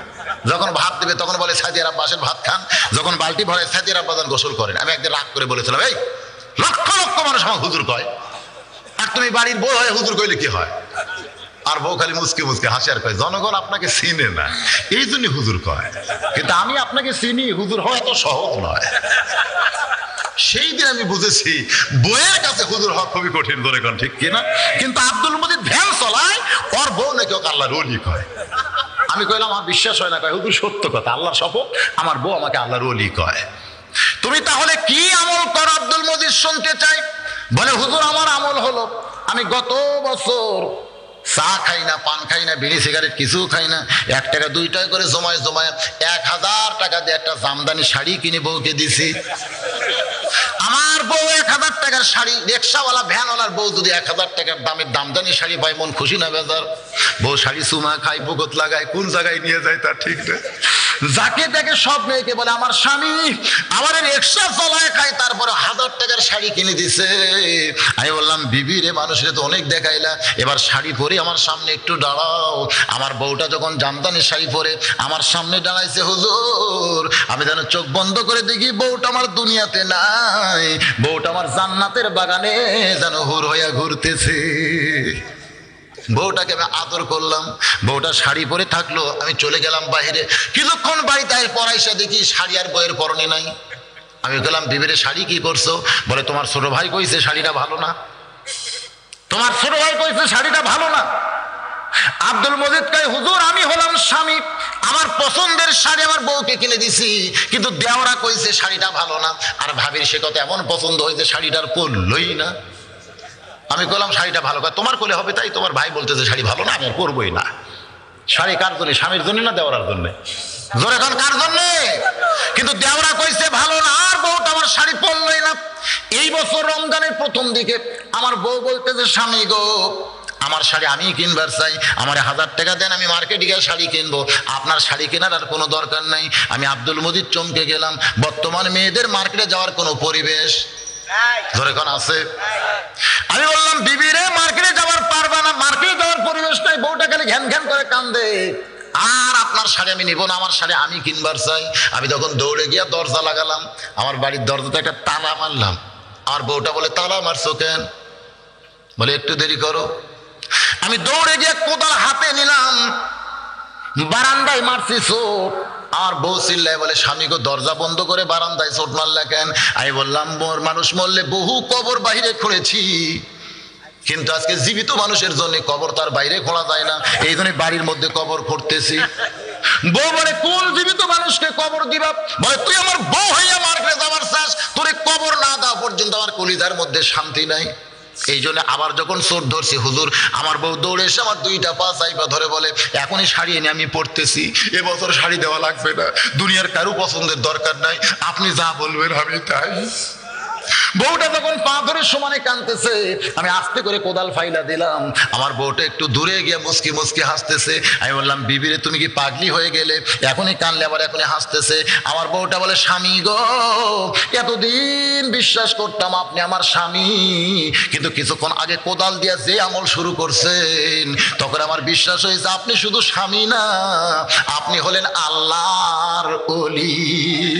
আপনার মতন স্বামী যেই বাড়িতে আছে ওই বাড়ির বউয়ের কোনোদিন বেপরদা হওয়ার সুযোগ নাই, ওই বাড়ির বউ কোনোদিন মার্কেটে যাবার পারবে না। আমি বললাম আব্দুল মজিদ রে এইটাই বুঝি তোমার আমল? বলে হুজুর আর একটা আমল আছে, মাপে 2 হাত। আমি কইলাম মাপে 2 হাত, সে আমলটা কি? বলে হুজুর আমি রাসূলের সুন্নাত বাড়িতে রাখছি, মাপে 2 হাত একটা লাঠি বানাইছি হুজুর, ওই লাঠিটা আমি আস্তে করে তীরের সঙ্গে দড়ি দিয়ে বাঁধে রাখছি। যখন আমার বউটা এদিক সেদিক ব্যাকা হয়ে হাঁটতেছে, আমার কথার সঙ্গে খুব একটা কথা মিলতেছে না, তখন আমি আস্তে করে লাঠিটা পায়রা নিয়ে আসা, মাথায় সরষের তেল সেই দিন আর আমি দেই না, ওই তেলটা আমি লাঠির উপর দেওয়া শুরু করি। বউটা চমকে বলে স্বামী গো লাঠি তেল দিচ্ছেন কেন? আমি বলি মনে হয় লাঠি লাগতে পারে, এই জন্যই লাঠি তেল দিয়ে রাখতেছি। বউ জোর হাত করে বলে লাঠি লাগবে না, লাঠি লাগবে না, যেখানকার লাঠি সেখানে রাইখে দেন। হুজুর এই 2টা আমল আমার বাড়িতে বলবৎ আছে। আমি আব্দুল মজিদের হাত চাইপা ধরে বললাম আব্দুল মজিদ রে তোমার বউ শুধু তোমাকে আল্লাহর ওলি কইছে, আজ থেকে যত জায়গায় ওয়াজ করব প্রত্যেকটা জায়গায় বলবো আব্দুল মজিদ আসলেই আল্লাহর ওলি। রে আল্লাহর বান্দারা, আমার মা বোনদের জন্য বদরশিদের ওয়াজ দেয়া কোনোদিন পর্দা হবে না। আমার মা বোনদের জন্য পর্দা যদি করতে চান তাহলে স্বামী হইয়া নিজের বউকে, বাবা হইয়া নিজের মেয়েকে পর্দার জন্য আইন করা লাগবে। ধরে কোন ভাইজান ঠিক কিনা বলেন? আমার ওয়াজ দিয়ে আপনার বউ পর্দা করবে? কখনোই পর্দা করবে না, কারণ বক্তার ওয়াজ এটা তো আইন না, বক্তার ওয়াজ। আর বাড়িতে স্বামী করবে আইন। ধরে কোন কি? আমি কি আইন তৈরি করতে পারবো? আইন করতে হবে আপনাদেরকে। যেটা বলতেছিলাম খুব মনোযোগ দিয়ে শোনেন। হযরত আলী 2টা দিরহাম হাতের মধ্যে নিয়ে মাটির দিকে তাকায় ঘোড়ার দিকে আসতেছেন, নিয়ত করছেন 2টা দিরহাম ঘোড়া ধরার মানুষকে দিবে, কিন্তু ঘোড়ার কাছে আইসা দেখে ঘোড়া ধরা মানুষ নাই, ঘোড়ার মুখেও লাগাম নাই, ঘোড়া ধরা মানুষ নাই, ঘোড়ার মুখেও। এখন হযরত আলী 2টা দিরহাম কারে দেয়? ঘোড়া ধরা মানুষ নাই, ঘোড়ার মুখেও লাগাম নাই। হযরত আলী বললেন বেকায়দায়, কারণ যে ঘোড়ার মুখে লাগাম নাই সেই ঘোড়ার পিঠে চড়ে কেউ যদি গন্তব্যে যাবার চায়, আপনারা বলেন কি যাইতে পারবে? একই অবস্থা। হযরত আলী চিন্তায় পড়ে গেলেন, এই লাগাম ছাড়া ঘোড়ার পিঠে চড়ে আমি এখন কেমনে যাই, আমি কি করব? বিপদে পড়ে গিয়া ঘোড়ার কানটা ধরে যখন হযরত আলী চিন্তা করে, এমন সময় দেখতে পায় রাস্তা দিয়ে একজন আল্লাহর বান্দা আসতেছে। সুবহানাল্লাহ বলেন। হযরত আলী মনে মনে চিন্তা করে, আল্লাহ, এই 2টা দিরহাম আমার ওই ভাইটার হাতে দিয়া বলবো পাশের একটা বাজার থেকে ঘোড়ার একটা লাগাম কিনে এনে দেন। আমার ভাইটা যদি লাগাম কিনে এনে দেয়, সেই লাগাম ঘোড়ার মুখে লাগায়া আমি ঘোড়ার পিঠে চড়ে দাওয়াতের কাজে যাবার চাই। এই মনে করে হযরত আলী যখন ঘোড়ার পাশে দাঁড়ায় আছে, লোকটা সীমানার মধ্যে আসলেই সালাম দিয়ে তার হাতে 2টা দিরহাম দিবে, এই মনে করে হযরত আলী ঘোড়ার কানটা ধরে দাঁড়িয়ে আছে। হঠাৎ হযরত আলী বেখেয়ালের মধ্যে এমন সময় লোকটা এসে সালাম দিয়ে বলে, আসসালামু আলাইকুম ইয়া আবা হাসান ও হোসাইন। জোরে কোন সুবহানাল্লাহ। ওই লোকটাই হযরত আলীকে সালাম দেয়, আসসালামু আলাইকুম ইয়া আবা হাসান ও হোসাইন। হযরত আলী চমকে উঠে বলে, ওয়ালাইকুম আসসালাম ভাই, আপনি কি আমারে চিনেন? লোকটা বলে, আপনারে চিনে না এমন মুসলমান দুনিয়াতে নাই। সুবহানাল্লাহ বলে, আপনাকে চিনে না এমন মুসলমান দুনিয়াতে নাই। আর আগেরটা কি কইছিল? আপনি কে হুজুর? আর এই লোকটা বলতেছে, আসসালামু আলাইকুম ইয়া আবা হাসান হোসেন, ও হাসান হোসেনের বাপ, আল্লাহ রহমত আপনার প্রতি নাজিল হোক। জোরে কর সুবহানাল্লাহ। বলে, আপনাকে চিনেন এমন মুসলমান দুনিয়াতে নাই। ভক্তি বাড়ে চিনার আগে না পরে।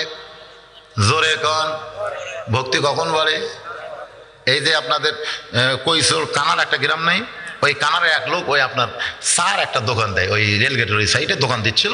তো আমি একদিন চা খাইতে হইতে বললাম, ভাই লিগার খুব একটা ভালো না। লোকটা রাগ করে কয়, হুজুর ভালো না লাগলে উঠে যান, আপনার মতন বহু মানুষ খায়, এতই গরম ভাই। কিন্তু কৈশোর কানারে যখন ওয়াজ করে ওর দোকানে যখন গেছি, হুজুর আপনি যতদিন মন চায় চা খাবেন, হুজুর টাকা দেওয়া লাগবে। আমি কইলাম, ভাই তোমার কি মনে আছে একদিন একটু কইছিলাম লিগার খারাপ, তুমি যে গরম কই, তখন আপনাকে চিনতাম না হুজুর, কিন্তু এখন আপনাকে চিনি। ভক্তি হয় কখন? চিনার আগে না পরে। আগে আমারে চিনতো না, কয় আপনি চলে যান, বহু লোক আমার দোকানে খায়, আপনার মতন পানসা হুজুরের দরকার নাই। কিন্তু যেদিন আমারে চিনেছে সেদিন বলে, যতদিন আপনি খাবেন দাম দেওয়া লাগবে না, কারণ আপনাকে চিনি, আপনি সাধারণ মানুষ না, আপনি মাওলানা বজলুর রশিদ। এটা চিনার আগে হয় না, চিনার পরে ভক্তি হয়। ধরে কোন ঠিক কিনা? হযরত আলী বলতেছে, ভাই আপনি কি আমারে চিনেন? বলে, আপনারা চিনেন এমন মুসলমান দুনিয়াতে নাই। হযরত আলী বলে, আপনি আমারে কেমনে চিনলেন জানতে চাই। বলে, আল্লাহর নবী আপনারে চিনাই দিছে। আল্লাহর নবী একদিন সাহাবীদের সামনে বলেছিল, রে আমার সাহাবীরা রে, তোমরা শুনলে আশ্চর্য হয়ে যাবে, তোমাদের মাঝখানে এমন একজন মহান ব্যক্তি বসে আছে যে আমি নবীর দিক চাইতেও 2 দিক দিয়ে সৌভাগ্যবান। সুবহানাল্লাহ বলেন। সাহাবীরা বললেন, হুজুর আপনার চাইতে সৌভাগ্যবান কোন ব্যক্তি দুনিয়াতে নাই। আপনাকে সৃষ্টি না করলে আল্লাহ কুল কায়নাত সৃষ্টি করতো না, তাহলে আপনার চাইতে সৌভাগ্যবান ব্যক্তি দুনিয়াতে কে আছে আমরা এটা শুনতেও চাই না। আল্লাহর নবী বলেন, তোমরা শুনতে না চাইলে কি হবে, আমি তোমাদের জানাতে চাই। সাহাবীরা বললেন, হুজুর তাহলে সৌভাগ্যবান ব্যক্তিকে আমরা শুনবো এখন।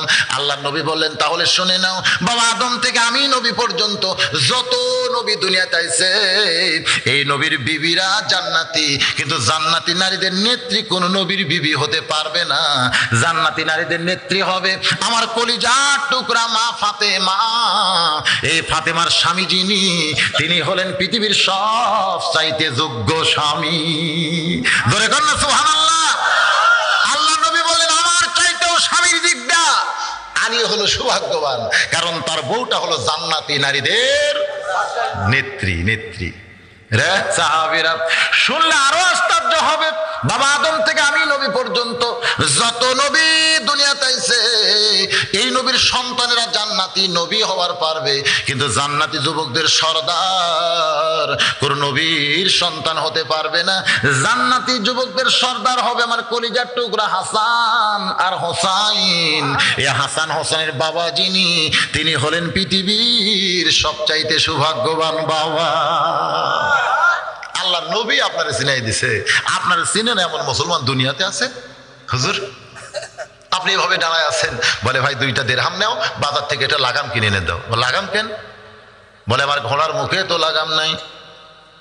লোকটা চমকে বলে, হুজুর আমি শুনেছি ইসলামের ভিতরে আল্লাহর নবীর পরে আপনার চাইতে বড় আলেম আর কেউ নাই। সুবহানাল্লাহ কোন। আনা মাদিনাতুল ইলমি ওয়া আলিউ বাবুহা, আমি হচ্ছে ইলমের শহর, আলী হচ্ছে তার দরওয়াজা। সুবহানাল্লাহ কোন। আপনার চাইতে বড় আলেম পৃথিবীতে কেউ নাই। এই নবীটা, এই ডিগ্রিটা কে দিয়েছে? আল্লাহর নবী। ধরে কোন কে? একদিন দস্তরখানার মধ্যে সাহাবীদেরকে নিয়ে নবী আমার খাওয়া দাওয়া করতেছেন, খুরমা খেজুর। ধরে কোন কি খেজুর? নবী আমার নিজে খুরমা খেজুর খাচ্ছে আর আলীর সামনে বিছি রাখতেছে, আলীও খুরমা খেজুর খাচ্ছে, সামনে বিছি রাখতেছে। কিছুক্ষণ পর আল্লাহ নবী বললেন, সাহাবীরা রে, আজকে দেখো আলীর ক্ষুধা কত বেশি লাগছে, একলাই কতগুলা খুরমা খেজুর খাইছে, বিছির ঠিক যে দেখা যায়। হযরত আলী দাঁড়িয়ে বলেন, নবীর সাহাবীরা রে, আমার ক্ষুধা বেশি লাগছে, আমি বিছি বেশি বের করেছি এটা ঠিক, কিন্তু তোমরা বলো তো ক্ষুধা কার বেশি, যে বিসি বের করে না বিসি সহ খায়? সমস্ত সাহাবী বলতেছে যে বিসি সহ খুরমা খাইছে তারই ক্ষুধা বেশি। হযরত আলী বলে, তাকায় দেখো নবীর সামনে একটাও বিসি নাই। সঙ্গে সঙ্গে নবী আমার দাঁড়িয়ে বলে, রে সাহাবীরা রে, আমি সাধারণ কোন মানুষ না, আমি হচ্ছে ইলমের শহর, আলী হচ্ছে তার দরওয়াজা। আল্লাহ রাসূল দুনিয়া থেকে বিদায় নেওয়ার পরে প্রত্যেকটা সাহাবী হযরত আলীকে ওস্তাদের মতো সম্মান করতেন। সুবহানাল্লাহ কোন। ওস্তাদের সম্মান ইসলামে আছে? ইসলামে আছে, ইসলামে আছে। ইসলামে কিন্তু ওস্তাদের সম্মান আছে। ইসলাম যখন মাদ্রাসার মধ্যে যাবেন তখন দেখতে পাবেন এখানে শহর দিকে একটা মাদ্রাসা আছে না নাই? ওই মাদ্রাসায় গিয়ে দেখবেন হুজুরকে কেমন ছাত্ররা সম্মান করে। আবার আজিজুল হক কলেজেও যায় দেখবেন ওটিও করতেছে, সাইডে সিগারেট টান মারতে। এক স্যার আমার কইছে, আজিজুল হক কলেজের এক স্যার রহমত আমাদের গ্রামে বাড়িও কইছে, কোনো সম্মান নাই, সিগারেট টানতেছে আর সামনে চলতেছে। যদি কোনো শিক্ষক একটু কড়া নজরে তাকায়, 2-4 ছাত্র মিলে আবার পিটুনো দেয়। কিন্তু ইসলামে কেমন সম্মান হুজুরকে দেওয়া হয়, উস্তাদকে দেওয়া হয়। নোমান ইবনে সাবিত ছোট্ট একটা ঘটনা শোনেন। যখন মাদ্রাসার ছাত্র ওস্তাদ তাকায় দেখে পায়ের মধ্যে জুতা নাই, ওস্তাদ বলে, নোমান রে, মরুভূমির দেশে মাদ্রাসায় তুমি পড়ো, তোমার পায়ের মধ্যে জুতা নাই বাবা, তুমি কি জুতা পরে আসতে পারো না? বালিকা তো গরম কি তোমার পায়ের তালুতে লাগতেছে না? নোমান কান্দে বলে, হুজুর আমার বাবা এতই গরিব মানুষ, জুতা কেনার কোনো পয়সা নাই, এই জন্যই তো খালি পায়ে মাদ্রাসা আমার আসতে হয়। ওস্তাদ বলে, বাবা তাহলে মাদ্রাসা ছুটি হলে তোমার কামরায় যাইও। মাদ্রাসা যখন ছুটি হয়েছে নোমান ইবনে সাবিত হুজুরের কামরায় গেছে। ওস্তাদ চোখের তল থেকে এক জোড়া পুরানো কাপড়ের জুতা বের করে বলে, বাবা এই জুতা আগে আমি পায়ে দিতাম কিন্তু আর পায়ে দেই না, এই জুতা জোড়া তোমার আমি দিয়ে দিলাম, এই জুতা পরে তুমি আগামীকাল থেকে মাদ্রাসায় চলে আসবে, কারণ তোমার পায়ে বালির গরম লাগলে আমি ওস্তাদ বড় কষ্ট পাই। নোমান ইবনে সাবিত কাপড়ের জুতা বগলের মধ্যে নিয়ে বাড়ির দিকে যার চিন্তা করে, যেই জুতা আমার হুজুর পায়ে দিছে সেই জুতা আমি পায়ে দিলে হুজুরের সম্মানের ক্ষতি হবে। হুজুর যখন আমারে দিতে কইছে আমি দিবই দিব, তবে পায়ে দিব না। বাড়িতে যাইয়া কাপড়ের জুতা সুন্দর করে পরিষ্কার করে ওই জুতার কাপড় খুলে সারা রাত ধরে নোমান ইবনে সাবিত মাথার টুপি বানাইছে। পরদিন সেই টুপি পরে মাদ্রাসায় চলে আইছে। ওস্তাদ পায়ের দিকে তাকায় দেখে জুতা নাই। মনে মনে ভাবতেছে, আমার পুরান জুতা বলে তুই ঘৃণা করে রাস্তায় ফাইলা দিয়া বাড়িতে গেছিস, আমার পুরান জুতা বলে তুই পায়ে দিলি না। রে নোমান, মাদ্রাসা ছুটি হলে তুই আমার কামরায় যাবি। যেই মাদ্রাসা ছুটি হয়েছে নোমান ইবনে সাবিত যখন কামরায় যায়, ওস্তাদ চামড়ার চাবুক দিয়ে সমান তালে পিটন শুরু হয়েছে। মারতে মারতে মারতে মারতে এক সময় চামড়া কেটে রক্ত দিয়া যখন নোমানের জামা ভিজে যায়, ওস্তাদ চাবুক ফাইলা দিয়ে বলতেছে, বেটা রে, তোর আমি অত্যন্ত ভালোবাসি, আমার হাতে যদি টাকা থাকতো তোর এক জোড়া নতুন জুতা কিনে দিতাম, কিন্তু বর্তমানে আমার হাতেও টাকা নাই, আমি পুরানো এক জোড়া জুতা তোরে পায়ে দেওয়ার জন্য দিলাম, কিন্তু ঘৃণা করে জুতা পায়ে দিলি না, রাস্তায় ফাইলা দিয়ে মাদ্রাসায় আইছিস, এই জন্যই তোরে যে মারতেছি, তুই যে কিছুই বলিস না। নোমান মুসকি মুসকি হাসার পরে, হুজুর আপনি শুধু আমার পায়ের দিকে দেখেন, একটা বার কি আমার মাথার দিকে আপনি দেখবেন না? ওস্তাদ মাথার দিকে তাকায় বলে, নোমান রে, তুই জুতার কাপড় দিয়ে মাথার টুপি নবী বানাইছিস, একটা বার যদি আমার বলতিস বাবা আমি তোরে মারতাম না, তোরে মারতাম না, এত মার তোরে দিলাম, তুই যে কিছুই বললি না। নোমান মুসকি মুসকি হাসে আর বলে হুজুর গত কয়েকদিন আগে আল্লাহর কোরআন পড়ে যখন ঘুমিয়ে গেলাম, কে যেন দূর থেকে আমারে বলতেছে নোমান রে আল্লাহর কোরআন শিখতে গিয়া ওস্তাদের হাতে যত জায়গায় পিটন খাবি ওই জায়গায় জাহান্নামের আগুন কোনোদিন স্পর্শ করবে না। হুজুর আমাকে আরো মারেন, মারতে মারতে আমার গোটা দেহ রক্তাক্ত করে দেন। দুনিয়ার পিটন আমি সইতে পারবো, কিন্তু জাহান্নামের আগুন আমি সইতে পারবো না। ওস্তাদ সঙ্গে সঙ্গে বুকের মধ্যে নিয়ে কপালে একটা চুমা দিয়ে বলে নোমান রে তুই ওস্তাদকে এত সম্মান দিলি বাবা, আমি তোর জন্য আল্লাহর কাছে দোয়া করি আল্লাহ যেন জগৎ বিখ্যাত আলিম তোরে বানায় দেয়। এই নোমান ইবনে সাবিত আর কেউ না, ইনি হলেন আমাদের ইমামে আজম আবু হানিফা। এখন বলেন ইসলামে ওস্তাদের সম্মান আছে না নাই? হযরত আলীকে সকলে ওস্তাদ বিশ্বাস করতেন, এই কারণে তাকে সবাই জ্ঞানী জানতেন। লোকটা বলে হুজুর আপনি এত বড় জ্ঞানী হওয়ার পরে এই লাগাম ছাড়া ঘোড়া নিয়ে কেমনে বের হলেন জানতে চাই। হুজুর আপনি লাগাম ছাড়া ঘোড়া নিয়ে কেমনে বের হলেন জানতে চাই। হযরত আলী বলেন ঘোড়ার মুখে লাগাম ছিল কিন্তু বর্তমানে নাই। বর্তমানে কেন নাই? বলে এত প্রশ্ন কেন? বল প্রশ্ন এই জন্য আপনি সাধারণ মানুষ না, সাধারণ মানুষ হলে এত প্রশ্ন করতাম না। আপনি হলেন জ্ঞানী আলেমদের আলেম, ধরে করেন সুবহানাল্লাহ। জ্ঞানী মানুষ ভুল করলে সাধারণ মানুষ কিন্তু তারা চুবড়া ধরে, ধরে কি ধরে না ভাই? 12টাতে পার হয়ে গেছে, আর কিছুক্ষণ করবো না, রাত হয়ে যাক না। জ্ঞানী মানুষ ভুল করলে সাধারণ মানুষের চুবড়ে ধরে, এটা আমার জীবনে বাস্তব। আমি 5 ফিট বাজারে এই পকেটে 200 টাকা রাইখা আমি বাজার করতেছি, আলু বেগুন মরিচ সব কেনা হয়েছে। কেনার পরে যখন পকেটে হাত দিয়ে টাকা নেই, দোকানদার বলতেছে হুজুর কি খুঁজতেছেন? বললাম টাকা ভাই, এই পকেটে টাকা রাখছিলাম তা নাই।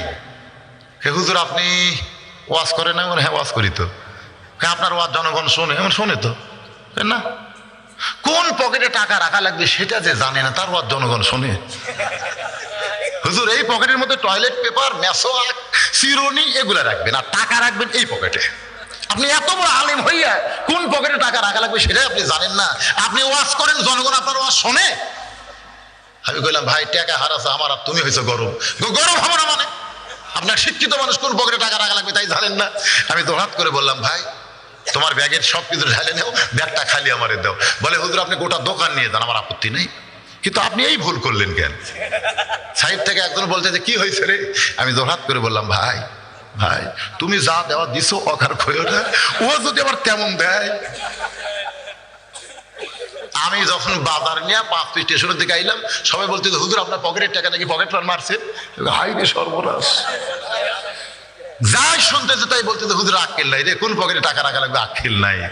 সেদিন থেকে আমি বিশ্বাস করি জ্ঞানী ব্যক্তি যদি ভুল করে সাধারণ মানুষ তার চুবড়া ধরে। হযরত আলী জ্ঞানীর বাপ ছিলেন, জোরে কান সুবহানাল্লাহ। যার কারণে লোকটা বলে হুজুর এত বড় জ্ঞানী মানুষ হইয়া আপনি লাগাম ছাড়া ঘোড়া নিয়ে কেমনে বের হলেন? হযরত আলী বলতেছে ঘোড়ার মুখে লাগাম ছিল কিন্তু বর্তমানে নাই। বর্তমানে কেন নাই? আলী বলতেছেন পরে বলবো, তুমি 2টা দিরহাম দিয়ে আমার জন্য একটা ঘোড়ার লাগাম কিনে নিয়ে আসো, পরে তোমাকে আমি বলবো। বলে হুজুর আগে বললে একটু ভালো হতো। আলী বলতেছে তাহলে আমার মনে হয় তুমি লাগাম কিনে আনবে না, তুমি এইরকম পেচুক মানুষ, খালি বারবার পেঁচাও কেন? বলে হুজুর অবশ্যই আনবো। 2টা দিরহাম হাতের মধ্যে নিয়ে বলে আপনার লাগাম এই জন্যই আনবো যদি হাসরের ময়দানে আল্লাহ আমারে জান্নাত দেয়, জোরে কান সুবহানাল্লাহ। হযরত আলী বলে আমার ঘোড়ার লাগাম এনে দিলি আল্লাহ তোমারে জান্নাত দিবে, এই বুঝটা তোমারে কে দিয়েছে? বলে এই বুঝটা তো আমি পাইছি হযরত ওসমান গনির কাছে, জোরে কান সুবহানাল্লাহ। আল্লাহর নবী যখন বললেন আলী রে আমার ফাতেমাকে বিয়ে করতে গেলে বিবাহের মোহর আদায় করতে হবে, তুমি মোহর স্বরূপ কি দিবে? আলী বলতেছে ইয়া রাসূলুল্লাহ আমার মতন গরিব মানুষ দুনিয়াতে নাই, আমি মহরনা কোত্থেকে দিব জানতে চাই। আল্লাহর নবী বললেন মাথার হেলমেট বিক্রি করো বাজারে গিয়া, যেটা হবে সেটাই তোমার ফাতেমার মোহর আদায় করতে হবে। তখনই হযরত আলী মাথার হেলমেট হাতে নিয়ে বাজারের দিকে যখন বিক্রি করার নিয়তে দৌড় দেয়, পিছন দিক থেকে ওসমান ডাকতেছে আলী ভাই হযরত আলী তমকে গিয়ে বলতেছে, ওসমান ভাই এমন করে আমার পিছন থেকে কেন ডাকতেছেন জানতে চাই। বলে, আপনি যে হেলমেট বাজারে বিক্রি করার জন্য দৌড় শুরু করেছেন, ওই হেলমেট যদি আমি ওসমান কিনি আপনি কি আমার কাছে বেচবেন না? হযরত আলী খুশি হয়ে বলতেছে, আপনার মতন খরিদ্দার যদি পায় তাহলে আমি আলীর আর কোনো চিন্তা নাই। সুবহানাল্লাহ। ওসমান গনি বললেন, কত দাম নিবা? হযরত আলী বললেন, চাইলেই ঠকা। আমি হলাম গরিব মানুষ, আপনি হলেন ধনী মানুষ, আপনার কাছে কত আমি চাবো? গরিবদের চাওয়ার আর কি আছে? যা আপনার মনের হয় একটা দিয়ে দেন। সঙ্গে সঙ্গে হযরত ওসমান এক থলিয়া টাকা হযরত আলীর হাতে দিলেন। হয়তো হেলমেট কেন ওসমানের হাতে দিয়ে যখন দৌড় শুরু করবার চান, ওসমান করে পিছন দিক থেকে ডাক দেয়, বলে, আলী ভাই কত দিলাম, একটাবার কি গুনে দেখবা না? আলী মুস্কি মুস্কি হাসে আর বলে, এক মুসলমান আর এক মুসলমান কোনোদিন ঠকায় না। বলে, গুনে দেখা হলো রাসূলের সুন্নাত। গুনে দেখা কার সুন্নাত? এটা এই জন্য ওসমান বলেছেন, আল্লাহ বলেছেন, কারণ ফাতেমার বিবাহের মহরনা কত এর সংখ্যা জানার দরকার আছে না নাই? গুনে দেখলেন 480 দিরহাম। হযরত আলী কান্দের বলে, ওসমান ভাই একটা মাথার হেলমেটের দাম কি কোনোদিন এত হয়? এত দাম না, আপনি হেলমেট কেন কিনলেন? ওসমান কান্দের বলে, আলী রে, আসাদুল্লাহিল গালিব যে হেলমেট মাথায় দেয়, গোটা দুনিয়া বিক্রি করলে সে হেলমেট কোনোদিন কেনার উপায় নাই। আমি আবার তোমার হেলমেট তোমারে দিয়ে দিলাম। হযরত আলী কান্দের বলে, ওসমান ভাই এই বিপদের দিনে এত বড় উপকার আপনি আমার কেমনে করলেন শুনতে চাই। ওসমান বলে, জান্নাতের আশায় নবীর মা। আল্লাহ নবী বহুদিন বলতেন, আমার মেয়ে হলো 3টা, আমার মেয়ে হলো 3টা। সাহাবেরা বলতেন, হুজুর আপনার মেয়ে তো 4টা। আসলে সাহাবেরা মনে করছে নবী তো উম্মি নবী, গুণবার জানে না, এই জন্য হয়তো বলতেছে আমার মেয়ে 3টা। আল্লাহ নবী বললেন, সাহাবীরা রে, আমার মেয়ে তো আসলেই 3টা। সাহাবীরা বলে, হুজুর আপনার মেয়ে তো হলো 4টা। নবী বললেন, তাহলে শোনো, কুলসুম আমার মেয়ে, রোকে আমার মেয়ে, জয়নাব আমার মেয়ে, কিন্তু ফাতেমা আমার মা। আল্লাহ নবী বহুদিন বলতেন, আমার মা আমিনা মরে গেছে, আমি ফাতেমাকে মা হিসাবে পাইছি।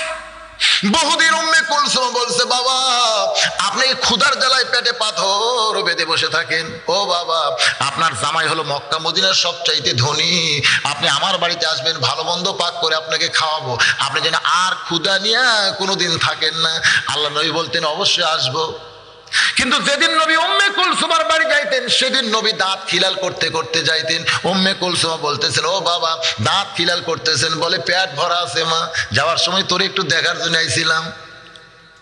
যেদিন আল্লাহ নবীর পেটে ক্ষুধা, পেটে পাথর বেঁধেছে, সেদিন নবী আমার দুনিয়ার কোনো পথের কথা খেয়াল নাই, শুধুমাত্র একটা পথ দিয়ে আস্তে আস্তে ফাতেমার বাড়ির দরজায় নবী আমার ডাক দেয়, মা আমি তোর ছেলে দরজায় দাঁড়াইছি, মা একটা বারের জন্য দরজা খোল, তোর একটু দেখতে চাই। ফাতেমা কান্দের বলে, বাবা এমন কাপড় আমার পরনে, আমি দরজা খুলতে পারবো না, আপনি ফিরে যান, আপনি ফিরে যান, কারণ যে কাপড় পরে আমি আছি কেমনে আপনার জন্য দরজা খুলি?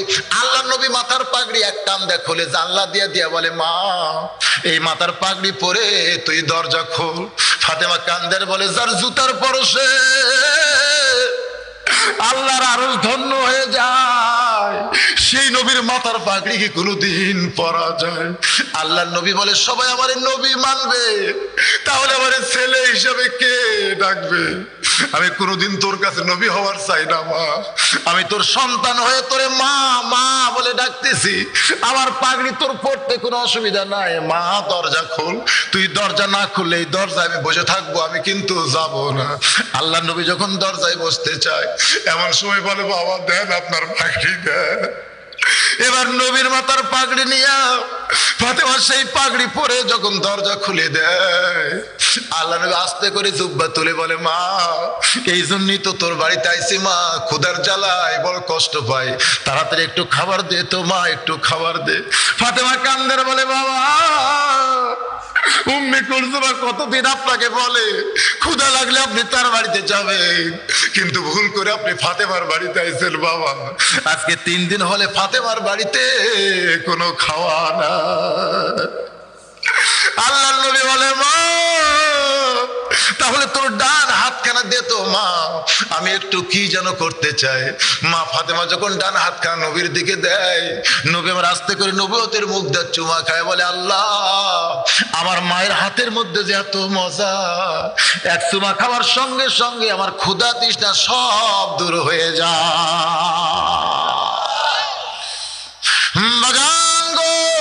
সেই ফাতেমাকে বিয়ে করবে আলী, তার বিবাহের মহরণ স্বরূপ আমি ওসমান একটু উপকার করেছি জান্নাতের আশায়, আমি জান্নাতের আশায় করছি ভাই। লোকটা বলে হুজুর ওসমানের মতন মহান ব্যক্তি জান্নাতের আশায় যদি আপনার মাথার হেলমেট ক্রয় করে আবার টাকা হেলমেট দুইটাই দেয়, আমি কেন জান্নাতের আশায় আপনার ঘোড়ার লাগাম কিনে আনবো না? 2টা দিরহাম নিয়ে লোকটা বাজারে যায়, গোটা বাজার ঘুরতেছে, লাগামের কোনো দোকানই নাই। যেই দোকানে যায় সেই দোকানদারি বলে এই বাজারে কোনোদিন লাগাম বিক্রি হয় না, আপনি গোটা বাজার ঘুরলে কি হবে, ঘোড়ার লাগাম তো আপনি পাবেন না। এইটা হলো ফত্তালি বাজার, এখানে তো সবকিছু পাওয়া যায় না, ধরে কোন ঠিক কিনা? আপনি সোনার দোকানে সোনা পাবেন, কাপড়ের দোকানে কাপড় পাবেন, রাজা বাজারে গিয়ে কি কাপড় খুঁজবেন? রাজা বাজারে কেউ কাপড় কিনবার যায়? কি কিনবার যায়? বুঝেন না? বগুড়াতে যেমন এক একটা মার্কেটে একটা নামের কারণেই চলতেছে, রে আল্লাহর বান্দা সমস্ত বাজারের লোকজন বলতেছে এই বাজারে কোনোদিন ঘোড়ার লাগাম পাওয়া যায় না, এখানে সবকিছু পাওয়া যায় কিন্তু ঘোড়ার লাগাম তো পাবেন না। লোকটা মনে মনে চিন্তা করে এমন একটা মহান ব্যক্তির ঘোড়ার লাগাম কেনার জন্য এলাম, আর লাগাম ছাড়া দিরহাম নিয়ে যদি তার সামনে দাঁড়ায় সে তো মনে বড় কষ্ট পাবে। এই নিয়তে লোকটা যখন ফিরে আসতে চায় এমন সময় লাগাম চোরা, জোরে কোন কি চোরা? লাগাম চোরা চিল্লাই বলতেছে কে নিবা লাগাম, কে নিবা লাগাম, কে নিবা লাগাম? লোকটা সামনে গিয়ে সালাম দিয়ে বলে ভাই তোমার মতন ভালো মানুষ এই দুনিয়াতে আর কেউ নাই। আমি যখন ফিরেই যাচ্ছিলাম লাগাম কিনতে পারতেছি না, তখন তুমি কে নিবা লাগাম, কে নিবা লাগাম, কোন জায়গার থেকে আল্লাহ তোমারে পাঠাই দিছে? চোর খালি থরথর করে কাঁপতেছে, কারণ চোরকে যদি কেউ ভালো কয় তখন তার অবস্থা ভালো না খারাপ হয়, বুঝেন না? তোমার মতন ভালো মানুষ আর কেউ নাই, তুমি কত দাম নিবা? লাগাম চোরা বলতেছে 2 দিরহাম দিলেই চলবে। লোকটা মনে মনে খুশি, হযরত আলী আমারে 2 দিরহাম দিছে, আর এই লোকটাও 2 দিরহামই দাম চাইছে। 2টা দিরহাম দিয়া ঘোড়ার লাগাম নিয়ে হযরত আলীর সামনে যখন দাঁড়িয়ে যায়, হযরত আলী লাগামের দিকে তাকায়া চোখ দিয়ে দর দর করে পানি পড়তেছে, আর মুখটা মুস্কি মুস্কি হাসতেছে।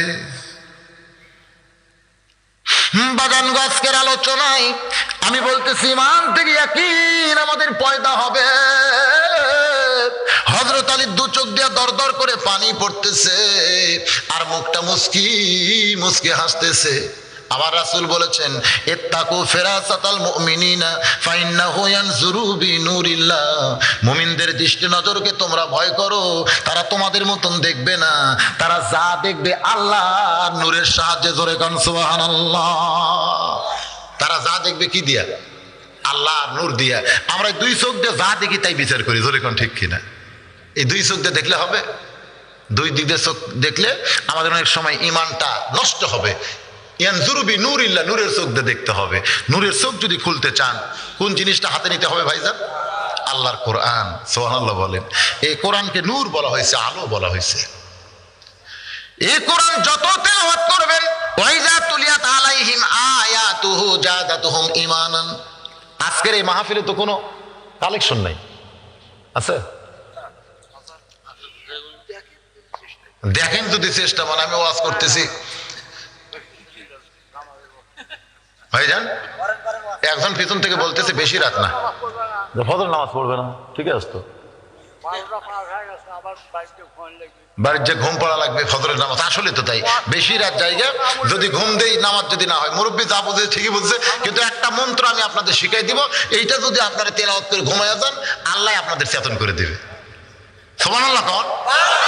সেই মন্ত্রটা কি? আল্লাহুম্মা বিইসমিকা আমুতু আহইয়া। ওযু করে এই দোয়াটা পড়ে দরুদ পড়তে পড়তে আপনারা ঘুমায় যাবেন। মুয়াজ্জিনের আসসালাতু খায়রুম মিনান নাওম যতই ল্যাপ মাথার উপর দিয়ে তুলে দেন কানের মধ্যে ঢুকে দিবে আল্লাহ। কারণ ঘুম দেওয়ার মালিককে। অনেক লোক কিন্তু রাত 12টার পরে ঘুমের বড়ি খায়, তাও ঘুম ধরে না। ধরে কোন ঠিক না? এরকম আছে না নাই? তাহলে ঘুম দেওয়ার মালিককে, চেতন করার মালিককে। আল্লাহ পাকের কাছে আমরা দোয়া করব, আল্লাহ যেন আজকে আমাদের সবাইকে চেতন পাইয়া ফজরের নামাজ যেন জামাতের সঙ্গে আদায় করার তৌফিক দেয়। সকলে বলে আল্লাহুম্মা আমিন। মুরব্বী ঠিকই বলেছে, কারণ আমি যখন উঠছি ভাই, তখন অবশ্য এরকম টাইমে উঠছিলাম, 10টা পরে উঠছিলাম, এখনো 10টা 20 বেজে গেছে। কন্টিনিউ আমি 2 ঘন্টা ওয়াজ করার পরে আমাকে অবশ্য একটা ইশারা দেওয়া হলো, যদি কিছু দেয়, যুবকেরা মাহফিল করতেছে, যদি আপনাদের কারো একটু মন চায় 10 টাকা 20 টাকা 50 টাকা 100 টাকা, এর জন্য 5টা মিনিট। তারপরে হযরত আলী কাঁদতেছে আর হাসতেছে, মনে আছে আপনাদের? লাগামের দিকে তাকায় এরপরের কি ঘটনা শোনার দরকার আছে না নাই? হ্যাঁ, এই জন্য 5টা মিনিট আমি আপনাদের সুযোগ দিলাম। যুবকদের বলতেছি, বাবা বহু টাকা তো মোবাইলে ফ্যাক্সি দিছো, আজকে জান্নাতে ফ্যাক্সি দেওয়া যায় না? এই বলার সঙ্গে সঙ্গে এক যুবক দৌড়াইছে, মাশাল্লাহ মাশাল্লাহ, 100 টাকা জান্নাতে ফ্যাক্সি দিছে, মাশাল্লাহ মাশাল্লাহ, 100 টাকা দিছে। এরকম কি আর 100 200 500 দেওয়ার লোক নাই? হ্যাঁ, শহর দিকে আল্লাহ রহমত করবে। আসো বাবা, এদিকে আসো, রহমত যাই বলতেছে, একটু আসো, রহমতুল্লাহ চলে আসো, সোনার চান চলে আসো, 10 12 20 12 যাই যাবার আল্লাহর রাস্তায় একটু দান করো। আল্লাহর একজন বান্দাকে চকচকে 100 টাকা দিছে। বাবা দেখেন তো, এরকম কারো মন চায়? এই যুবকদেরকে সহযোগিতা করেন, কোরআনের মাহফিল প্রত্যেক বছর করবে, না করলে গান নিয়ে আসবে। কয়েকদিন আগে ফরিদা পারভিনের গান হলো না? হ্যাঁ, এই জায়গাতে আছে। মাশাআল্লাহ, কি রে, মাশাআল্লাহ না মরশালা? এই জায়গায় হয়েছে, এই জায়গায়। আল্লাহ, আসলে জায়গার কোনো দোষ নাই, জায়গার কোনো দোষ নাই। ওদিকে অন্ধকার, ওদিকে অন্ধকার, ওই অন্ধকারের কোনো দোষ নাই। আলো জ্বলান লাগবে, তোর এখন ঠিক কিনা? আলো জ্বলাইলে অন্ধকার দূর হয়ে যাবে। জায়গার কোনো দোষ নাই, জায়গাটা আজকে জান্নাতের বাগান হয়ে গেছে। তো আপনারা গানের মাহফিল না করে যুবকরা যেন কোরআনের মাহফিল করে সহযোগ। ওয়ালাইকুম আসসালাম, মাশাআল্লাহ। আমার এক ভাই 100 টাকা করছে দান, আর এক ভাই 100 টাকা দান করছে, আল্লাহ কবুল করেন। আল্লাহ বিসমিল্লাহির রহমানির রহিম। আল্লাহ তোমার একজন বান্দা 40 টাকা করা মানিকে যা ছিল সব করছে দান, আল্লাহ কবুল করেন। আর একজন 10 টাকা করছে দান, ভ্যান চালায়, জমি জমা নাই, ভ্যান চালায়। দেখেন কি বুঝেছে, ওইটা আমার সম্পত্তি। আল্লাহ শরীরকে যেন সুস্থ রাখে, কামাই যেন বরকত দেয়। এই কোরআনের মাহফিলে দান করার কারণে আল্লাহ যেন জান্নাত ঘরের মালিক বানায়। আল্লাহ তোমার বান্দারা পাগলের মতন দান করতেছে, আল্লাহ কবুল করেন। যারা যে নিয়তে দান করলো, আল্লাহ দানকে কবুল করেন। আল্লাহ নেক নিয়ত নেক আশা পুরা করেন, আল্লাহুম্মা আমিন। আল্লাহ তোমার একজন যুবক বান্দা বলছিলেন ইন্নি হবে ফিতনা, আমি ফিতনাকে মহব্বত করি, এর উত্তর পাইনি। এই উত্তর পান নাই? মোবাইলে শুনছেন তাই না? ঠিক আছে, আজকে উত্তর দিয়ে দিও। মাশাআল্লাহ, হ্যাঁ, একটা উত্তর পাই নাই। মোবাইলে ওয়াজ শুনছে তো, মোবাইলের ওয়াজগুলো অর্ধেক তোলে না, এই জায়গাতেই বড় বিপদ। আল্লাহ তোমার একজন বান্দা 20 টাকা, আর একজন 10 টাকা, আর একজন 10, আর একজন 20, আর একজন 40, আর একজন 120। মাশাআল্লাহ মাশাআল্লাহ। 500 টাকার লোট শহর দিকে নাই রে, 500 টাকার লোট নাই রে, 500 টাকার লোট নাই নাই নাই নাই। কেউ দেখান না কে ভাই? না থাকলেও খালি টাকাটা দেখান তো, দেখে আছে। আল্লাহ তোমার একজন 10, আর একজন 100, আর একজন 100 টাকা করছে দান, আল্লাহ দান কবুল করেন। আল্লাহ নেক নিয়ত নেক আশা পুরা করেন। সকলে বলে আমিন। সভাপতি সাহেব দিবে তাই বলতেছেন, সভাপতি তাই বলতেছেন।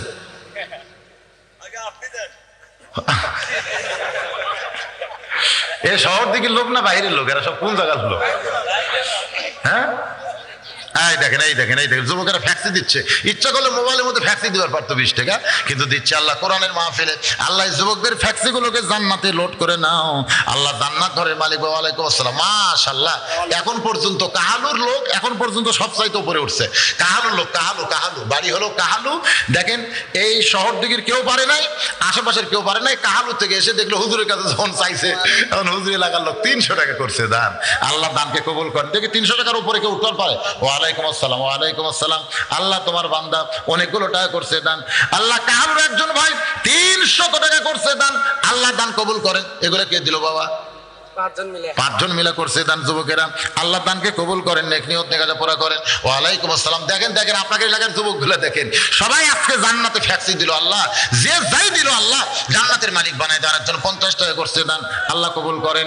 আল্লাহ নেক নিয়ত নেক আশা পুরা করেন। আল্লাহুম্মা আমিন।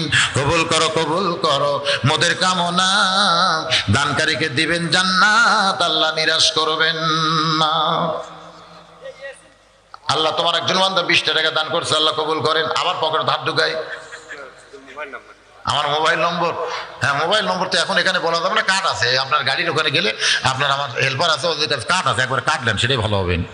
হ্যাঁ, আল্লাহ তোমার একজন বান্দা 50 টাকার একজন 10 পুচকে, একটা পুচকে মানুষ হয় রে, 10 টাকার একজন 10, আর একজন দেশে ছোটগুলো দিবার ধরছে। মাশাআল্লাহ, কে রে? এই এই এই, শোনো শোনো শোনো, এ কারো থেকে লিয়ে এলে না? লিল্লাহে তাকবীর। মনে করছিলাম 500 দেখাবারই পারবে না, 500 দান করে দিছে। মাশাআল্লাহ মাশাআল্লাহ সুবহানাল্লাহ। আল্লাহ তোমার একজন বান্দা 500 টাকা করছে দান, আল্লাহর এক যুবক অনেকগুলো টাকা করছে দান, আর এক যুবক আল্লাহ তোমার 70 টাকা করছে দান। আল্লাহ দানকে কবুল করেন। টাকার কিন্তু ঠিক হয়ে গেছে, অনেক টাকা হয়েছে মাশাআল্লাহ। এখন সবাই বসেন ভাই, আর যদি কেউ দান করে একটু আল্লাহর রাস্তে করেন। পিছনে যারা আছেন আল্লাহর রাস্তে বসেন, আল্লাহর রাস্তে বসেন। এই মাহফিলের সবচাইতে গুরুত্বপূর্ণ জিনিসের নাম হলো মোনাজাত। জোরে বলেন, নাম কি? মোনাজাতের গুরুত্ব আছে না নাই? আর দোয়া মুখুল ইবাদত, দোয়াটা হচ্ছে ইবাদতের মগজ। আমি ওয়াজ করতে বুঝাই থাকি যে মুরব্বী দোয়ার জন্য বসে আছে, দোয়ার জন্য বসে আছে। এতগুলো মানুষের দোয়া আমরা তো করতে পারি না সব সময়। আপনার ওই নীলফামারীর একটা বাস, ওই যে ফুড ভিলেজের ওখানে আপনারা দেখছেন একটা বিশাল ব্যাংক আছে, ব্যাংকের নাম কি? শাকপালা না, ওই যে ফুড ভিলেজের আগে একটা ব্যাংক নাই? চান্দাইকোনার আগে যে একটা ব্যাংক আছে, একটা ব্যাংক নাই এরকম? ওখানে একবার হয়তো ঘোগা বটতলা হয়েছে, ওইখানে একটা অ্যাক্সিডেন্ট হয়েছিল। নীলফামারীর বাস মানে টিয়ারিং ফেল করে একবারে খাদের মধ্যে পড়ছে। এমন হয় পড়ছে, আপনারা হয়তো পেপারে দেখছিলেন, অনেকগুলো মানুষ মারা গেছিল সেইবার, অনেকগুলো মানুষ মরছিল। কিন্তু একজন মানুষের নাম ছিল মজিবর। নীলফামারীর লোকেরা খুঁজতেছে, মজিবরকে পাচ্ছে না, কিন্তু একটা লাশ পাওয়া গেল, মাথা নাই, মাথা ছাড়া একটা লাশ। মানে এমন ভাবে গ্লাসের মধ্যে পড়ছে না, কি হয়েছে, মাথাতে কোন জায়গাতে আছে, এখন বাস তো আছে পানির মধ্যে, কিন্তু দেহ পাইছে, মাথা নাই। সবাই বলতেছে মজিবরের লুঙ্গি হলো হলুদ আর শার্ট হলো লাল। সবাই দেখতেছে যার মাথা নেই তার লুঙ্গি হলুদ আর শার্ট লাল। নীলফামারীর লোক বলে এটাই মজিবর হবে। মজিবর মনে করে মাথা ছাড়া বাড়িতে গেছে। মজিবরের বউ বাপ মা যারা ছিল সবাই কান্দাকান্দি শেষ। কবর দেওয়ার পরে যেদিন কলমা পড়ার দিন, জোরে কোন কি পড়া? কলমা পড়ার দিন মজিবর মাথা নিয়ে হাজির। আসলে মজিবর মরি নাই, মজিবর আহত হয়েছিল। সিরাজগঞ্জের লোকেরা টানা হেঁচা করে হাসপাতালে নিয়ে ওরে সেবা শুশ্রূষা করে 7 দিন পর 8 দিন পরে যখন চলে আইছে বাড়িতে, কিন্তু আয়সা দেখে মিলাদ চলতেছে। কিসের মিলাদ রে ভাই? সবাই বলে তুমি কেডা? আমি তো মজিবর। কয় মাথা পাইলা কোথায়? যারা কলমা পড়তেছিল তারা মারছে দৌড়। মজিবর ফিল হয়ে চলে আইছে মাথা নিয়ে। মজিবর বইয়ের কাছে গিয়ে বলতেছে, বিবি রে, বলে তুমি কে? বলে আমারে তুমি চিনো না, আমি হলাম তোমার স্বামী। কয় তাহলে মাথা পাইলা কোথায়? তুমি আমার স্বামী না, তুমি যদি আমার স্বামী হয় তোমার তো মাথা নাই, তুমি মাথা পাইলা কোথায়? মায়ের কাছে যায়, মায়া কি কোথায় কয়? বাপের কাছে যায়, বাপ কয় বেটারে তুই মাথা পাইলি কোথায়? মজিবর তখন এক দৌড়ে কবরের কাছে গেছে। এই শয়তান, তোর যদি আজকে মাথা থাকতো তাহলে আমার এত বিপদ হইতো না, কিন্তু তোর মাথা নাই বলে আজকে আমার কত বিপদ, কেউ আমাকে চিনতিছে না। তার মানে মনে করেন মোনাজাতটা হলো মাথা। যারা মোনাজাত ছাড়া বাড়িতে যাবেন এরা হলো মাথা ছাড়া, জোরে কোন কি ছাড়া। আর যারা মোনাজাত করবেন তাদের মাথা আছে রে ভাই। এই জন্য আমি আপনাদের অনুরোধ করতেছি, ঘন্টার পর ঘন্টা মাগরিব থেকে রাত প্রায় 12:30 বাজে গেছে, এত রাত পর্যন্ত যারা ওয়াজ শুনেছেন তারা মাথা ছাড়া মুজিবর না হইয়া মাথাওয়ালা হওয়া লাগবে। আর দোয়া মুখুল ইবাদত, দোয়া হচ্ছে ইবাদতের মাথা। জোরে কোন সুবহানাল্লাহ। হযরত আলী বসেন, যারা পিছনে দাঁড়া আছেন বসেন, সবাই আল্লাহর রাস্তায় বসেন। হযরত আলী চোখের পানি বের করে কাঁদতেছে, আর মুখটা মুছতে মুছতে হেসে বলতেছে, যেইটা বান্দার জন্য হালাল ছিল সেইটাই কর্মদোষে হারাম করে নিল। সুবহানাল্লাহ কোন। যেইটা বান্দার জন্য কি ছিল? হালাল ছিল, সেইটাই কর্মদোষে হারাম করে নিল। লোকটা বলে, হুজুর আপনি কি বললেন আমি বুঝতে পারতেছি না। বলে একটা হলো ইমান, একটা হলো ইয়াকিন। জোরে কান সুবহানাল্লাহ। তার ইমান বলেছে ঘোড়ার লাগাম চুরি করব, ঘোড়া চুরি করব, এতে সে লাভ পাবে। কিন্তু ইয়াকিন বলতেছে সে কিছুই পায় নাই, বরং সে আরো খারাপই হয়েছে। জোরে কোন ঠিক কিনা? এই 2টা দিরহাম কিন্তু হযরত আলী তাকে দিতই, সে যদি ঘোড়ার লাগাম ধরে থাকতো। কিন্তু 2টা দিরহামই নিল, কিন্তু হালাল হাদিয়া না নিয়া চুরি করার কারণে সেইটা হারাম হয়ে গেল। বাজান রে, আমাদের ইমান বলে দুনিয়ার বাড়ি দুনিয়ার গাড়ি সব একদিন ছাড়তে হবে, কিন্তু ইয়াকিনের পর্যায়ে আমরা যাইতে পারি না। ইয়াকিনের পর্যায়ে যখন যাব তখন বালতো সিরুনাল হায়াতাদ দুনিয়া ওয়াল আখিরাতু খায়রুম আবকা, বিশ্বাস হয়ে যাবে। আমরা সকলে সে আখিরাতকে বিশ্বাস করব, ইয়াকিনে দৃঢ় বিশ্বাস করে। এই দুনিয়াকে তুচ্ছ জ্ঞান মনে করে আমাদের দুনিয়াতে চলতে হবে। আর দুনিয়াও মাজরাতুল আখিরা, দুনিয়া হচ্ছে আখিরাতের খেসরূপ। আজকে যারা ওয়াজ শুনলেন, এই ফজরের নামাজ তাদের জন্য পড়ার দরকার আছে না নাই? জোরে করে আছে না নাই? এই সাহাবারা এখনো পড়েন নাই, আমি তাদের পায়ে হাত দিয়ে বলতেছি যা করছেন করছেন, বাকি জীবন আর করবো না, আজ থেকে আমরা নামাজি হয়ে যাব। তাহলে আজকের মাহফিলটা তওবার মাহফিল হবে, আমাদের সকলের গলায় আমার আল্লাহ খুশি হয়ে হেদায়েতের মালা পরায় দিবে। সকলে বলি আল্লাহুম্মা আমিন। ইস্তেগফার পড়েন, আস্তাগফিরুল্লাহ রব্বি মিন কুল্লি জামবি ওয়া তুবু ইলাই, আস্তাগফিরুল্লাহ রব্বি মিন কুল্লি জামবি ওয়া তুবু ইলাই, আস্তাগফিরুল্লাহ। যারা পেছনে দাঁড়িয়ে আছেন অন্তত মোনাজাতের সময় বসেন, বসাটা হলো আদবি। বাবা এতক্ষণ যারা দাঁড়িয়ে আছেন কত কষ্ট, এখন একটু বসেন, বসাটা হলো আদবি, দাঁড়ানো হলো বেয়াদবি। বিশেষ করে মোনাজাতের ক্ষেত্রে আল্লাহর দরবারে আমরা হাত তুলবো, আমাদের চাইতে বড় ফকির পৃথিবীতে আর কেউ নাই। এই জন্য সবাই কয়েকবার ইস্তেগফার পড়ে নি, আস্তাগফিরুল্লাহ রব্বি মিন কুল্লি জামবি ওয়া তুবু ইলাই, আস্তাগফিরুল্লাহ রব্বি মিন কুল্লি জামবি ওয়া তুবু ইলাই, লা হাওলা ওয়ালা কুওয়াতা ইল্লা বিল্লাহিল আলিয়্যিল আযীম। আল্লাহুম্মা সাল্লি আলা মুহাম্মাদিন ওয়া আলা আলি মুহাম্মাদ কামা সাল্লাইতা আলা ইব্রাহিম ওয়া আলা আলি ইব্রাহিম ইন্নাকা হামিদুম মাজিদ। আল্লাহুম্মা বারিক আলা মুহাম্মাদিন ওয়া আলা আলি মুহাম্মাদ কামা বারাকতা আলা ইব্রাহিম ওয়া আলা আলি ইব্রাহিম ইন্নাকা হামিদুম মাজিদ। আজকের মাহফিলের সভাপতি সাহেব আছে? জি ঠিক আছে। আচ্ছা, শুরুতেও আয়াত তেলাওয়াত, শেষেও আয়াত তেলাওয়াত, কোরআনের একটা আয়াত তেলাওয়াত করে এরপরে মোনাজাত হবে ইনশাআল্লাহ। আয়াত তেলাওয়াত করলো এই ছেলেটা, এই আয়াতের মধ্যে অবশ্যই কথাই বলা হয়েছে, সেই কথাটাই উনি বললেন যে অসহায় যারা, ওখানে নিচে রাখো, নিচে রাখো, তোমারটাকে এখানে নিচে। আপনারা যদি পারেন, অন্ধ মানুষ, হাফেজ মানুষ, সবচাইতে বড় মহব্বত হলো সে 30 পারা কোরআনের হাফেজ। আর সবচাইতে যে জিনিসটা আমাদের দেখতে হবে সেটা হলো মাজুর। হ্যাঁ, সোয়াল ও জিল্লাতুন, যদিও বলা হয়েছে সোয়াল করা একটা জিল্লতের কাজ, শরমের কাজ, কিন্তু এ তো সোয়াল করা ছাড়া বুদ্ধি নাই। কিন্তু এই কোরআনের হাফেজ মানুষের দরজায় দরজায় ভিক্ষা করুক, এটা উচিত না। সে আপনাদের এখানে এসে একটু হাদিয়া স্বরূপ যদি আপনারা পারেন, সবাই যদি 2-4 টাকা করে দেন, ও বউ চল নিয়ে খাবে, আপনাদের দোয়া করবে। কারণ আসলে কিছু করতে পারলেও চাইতো না। আপনারা যদি দাওয়াত দিতেন, অন্ধ হাফেজ আব্দুল্লাহ ইবনে কাসেম গাড়ি নিয়ে ঘুরতেছে, সে দাওয়াত পায়, কিন্তু এনাকে কেউ দাওয়াত দেয় না। আপনারা যদি দাওয়াত দেন, হাদিয়া হিসেবে যেটা দিবেন ওটাই ওর জন্য চলবে, কিন্তু আসলে দাওয়াতই মানুষ দিচ্ছে না। এখন কি বুঝে দিচ্ছেন আল্লাহ ভালো জানে। তো ভাইজান, এই অন্ধ হাফেজকে মোনাজাতের আগে আপনারা যদি সবাই পারেন 2-4-10 টাকা করে দান করেন, মাশাআল্লাহ। এদের অনেকে দান করতেছে, এখানে 100 টাকাও দিয়েছে, 50 টাকাও দিয়েছে, আপনারা দেন। অন্ধ হাফেজ আপনাদের দোয়া করবে। ইস্তেগফার পরিষেবা, আস্তাগফিরুল্লাহ। জি, মা বোনদের কাছে, মা বোনেরাও যদি পারেন অন্ধ হাফেজকে দান করবেন। ওখানে যদি কেউ যায় হাফেজের জন্য চায়, আপনারা দিবেন। সবাই ইস্তেগফার পড়েন, আস্তাগফিরুল্লাহ রব্বি মিন কুল্লি জামবি ওয়া তুবু ইলাই, আস্তাগফিরুল্লাহ রব্বি মিন কুল্লি জামবি ওয়া তুবু ইলাই, আস্তাগফিরুল্লাহ রব্বি মিন কুল্লি জামবি ওয়া তুবু ইলাই, লা হাওলা ওয়ালা কুওয়াতা ইল্লা বিল্লাহিল আলিয়্যিল আযীম।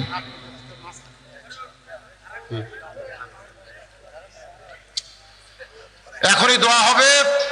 যারা হাফেজ সাহেবকে দিবেন তারা পরেও দিতে পারবেন মোনাজাতের পরে।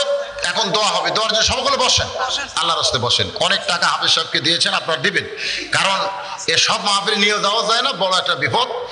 অন্ধ মানুষ আমি আগে মাঝে মাঝে সাথে রাখতাম, এবছর আমার সঙ্গে খুব একটা নাই, কি করে খাচ্ছে আল্লাহ ভালো জানে। তো আজকে যখন এসেছে, রাস্তার পাশে মাহফিল তো শুনেছে মানুষের কাছে, বগুড়ায় মাঝে মধ্যে যায়, আপনারা সবাই চিনেন। এটা করা ছাড়া বুদ্ধি নেই। ইমামতি করতে চায়, কয় কানার পাতে নামাজ পড়া জায়েজ নাই। মুয়াজ্জিনি করতে গেলে কয় কারেন্টের যুগ, শর্ট খেয়ে যদি মরে, বোঝেন না। কিন্তু সব না পারলেও বিয়া করছে, এই জায়গাটা কেমনে পারে আল্লাহ ভালো জানে। কয় আমি কিছুই করবার পারি না, কিছুই করবার পারি তো সোলের বাপ কেমনে হয়? ওই জায়গা পারে তো, পারেই তো ভুল করছে, ওই জায়গায় তারাই ভুল করছে। আর একলা থাকলে একটা অন্ধ মানুষের নিয়ে কোনো ফ্যাক্টর হতো না, কিন্তু বউ আছে, সাওয়াল আছে, এতগুলো লাগে। হ্যাঁ, এই জন্য আপনারা একটু দান করেন, ওই জায়গায় ভালোই পারছে আলহামদুলিল্লাহ। এখন দোয়া হবে, ভাই সবাই বসে। আল্লাহুম্মা সাল্লি আলা সাইয়্যিদিনা শাফিনা হাবিবিনা নবিয়িনা মাওলানা মুহাম্মদ ওয়া আলা আলিহি ওয়া সাহবিহি ওয়া বারাকা সাল্লিম। আল্লাহুম্মা আমিন। আল্লাহুম্মা আনতাস সালাম ওয়া মিনকাস সালাম, তাবারাকতা ইয়া যাল জালালি ওয়াল ইকরাম। ও দরদি আল্লাহ, কঠিন শীতের মধ্যে টপ টপ করে নিয়র পড়তেছে গায়ে, তারপরেও তোমার পাগল বান্দারা, তোমার পাগলি বান্দিরা আরামের বাড়ি, আরামের ঘুমকে বাদ দিয়া কোরআন হাদিসের মহাব্বতকে কলিজার ভিতরে নিয়ে এই জান্নাতের বাগানে বসে বসে কোরআন হাদিসের ওয়াজ শোনার শেষে আমি গুনাহগারের সঙ্গে রহমতের দরজায় ফকির হয়ে দোকানে হাত তুলেছে। মেহেরবানি করে আজকের মাহফিল আমাদের সকলের হেদায়েতের জন্য, নাজাতের জন্য, জান্নাতের জন্য কবুল করে নাও। এই মাহফিলের শুরু থেকে শেষ পর্যন্ত যত আলোচনা হয়েছে এর মধ্যে যদি ত্রুটি হয়, ভুল হয়, মাফ করে দাও। এর জাহাদিয়া মঞ্জুর করো সোনার মদিনায় নবী পাকের রওজা মোবারকে কবুল করো। তামাম আম্বিয়ায়ে কেরাম, আসহাবে কেরাম, তাবিনে কেরাম, তাবা তাবিনে কেরাম, আউলিয়ায়ে কেরাম, পীর মাশায়েখ, বুজুর্গানে কেরাম, তামাম পৃথিবীর মাটির নিচে যত মুমিন মুমিনা আছে আল্লাহ সকলের আরওয়াহ পরে হাদিয়া কবুল করো। আমরা যারা হাত তুলেছি আমাদের মধ্যে যাদের মা নাই, যাদের বাবা নাই, আল্লাহ মেহেরবানি করে বাপ মার কবর জান্নাতের টুকরা বানিয়ে দাও। আমাদের দাদা দাদি, নানা নানি, আত্মীয় স্বজন, শ্বশুর শাশুড়ি যারা আমাদের বড় আপনজন ছিল আজকে যারা অন্ধকার কবরে এতিম হয়ে আছে আল্লাহ মেহেরবানি করে তাদের সকলের কবরকে জান্নাতের টুকরা বানিয়ে দাও। এই পৃথিবীতে যাদের জন্য দোয়া করবার কেউ নাই আমরা তাদের পক্ষ নিয়ে তোমার দরবারে হাত তুলেছি, মেহেরবানি করে তাদের কবরগুলোকেও জান্নাতের টুকরা বানিয়ে দাও। নিজের দুইটা হাতের দিকে তাকায় দেখেন, এই দুইটা হাত দিয়ে কত কবরে আমরা মাটি দিয়েছি, এই দুই হাত দিয়ে কত লাশ অন্ধকার কবরে নামাইছি। একদিন আমরা সবাই মরে যাব, যেদিন আমাদের মৃত্যু হবে দিনটা যেন জুমার দিন হয়, যে মাসে আমাদের মরণ হবে মাসটা যেন রমজান মাস হয়। ইমানের সাথে ইজ্জতের সাথে মুসলমান হয়ে এই দুনিয়া থেকে যেন বিদায় নিতে পারি আল্লাহ আমাদের সকলের জন্য কবুল করেন। ও দরদি আল্লাহ, শহর দিকের যুবকেরা বাবা যারা মিলে মিশে কষ্ট করে মেহনত করে এই যে আজকে জান্নাতের বাগান লাগাই দিছে আল্লাহ, আল্লাহ আজকের এই মাহফিল এই গ্রামের জন্য রহমত আর বরকতের ওসিলা হিসেবে কবুল করে নাও। আয় আল্লাহ তাআলা এই গ্রামের যুবকগুলোকে তুমি ইসলামের জন্য, তোমার জন্য কবুল করে নাও। আল্লাহ বয়স্ক যারা আছে দিনের দায়ী হিসাবে তাদের কবুল করে নাও। অসুস্থ কেউ থাকলে সুস্থ করে দাও, অভাব থাকলে মোচন করে দাও। পর্দার অন্তরালের মা বোনেরা আয় আল্লাহ তাআলা আবিদা সালিহা পর্দানিশী কবুল করে মা ফাতিমার সঙ্গে জান্নাত দিও। আল্লাহ গোটা বিশ্বের মুসলমানকে মাফ করো, বিশ্বের মুসলমানকে হেফাজত করো। আমার বাংলাদেশের প্রতি রহম করো, বাংলাদেশের সকলের প্রতি আল্লাহ তুমি রহম করো, খাস করে আলেম ওলামার প্রতি তুমি রহম করো আল্লাহ। ও দরদি আল্লাহ, মেহেরবানি করে এতগুলো মানুষের মধ্যে যার দুইখান হাত পছন্দ হয় সেই দুই হাতের ওসিলায় আজকের মাহফিলকে কবুল করো। আজকের মাহফিলের সম্মানিত সভাপতি, আজকের মাহফিলের অতিথি, আজকের মাহফিলের আলেম ওলামা বক্তাগণ আমার সামনে বসে আমিন আমিন যারা করে আল্লাহ তাদের সবাইকে ইমানে আমলে জান্নাতি কবুল করো। আর মরণের কালে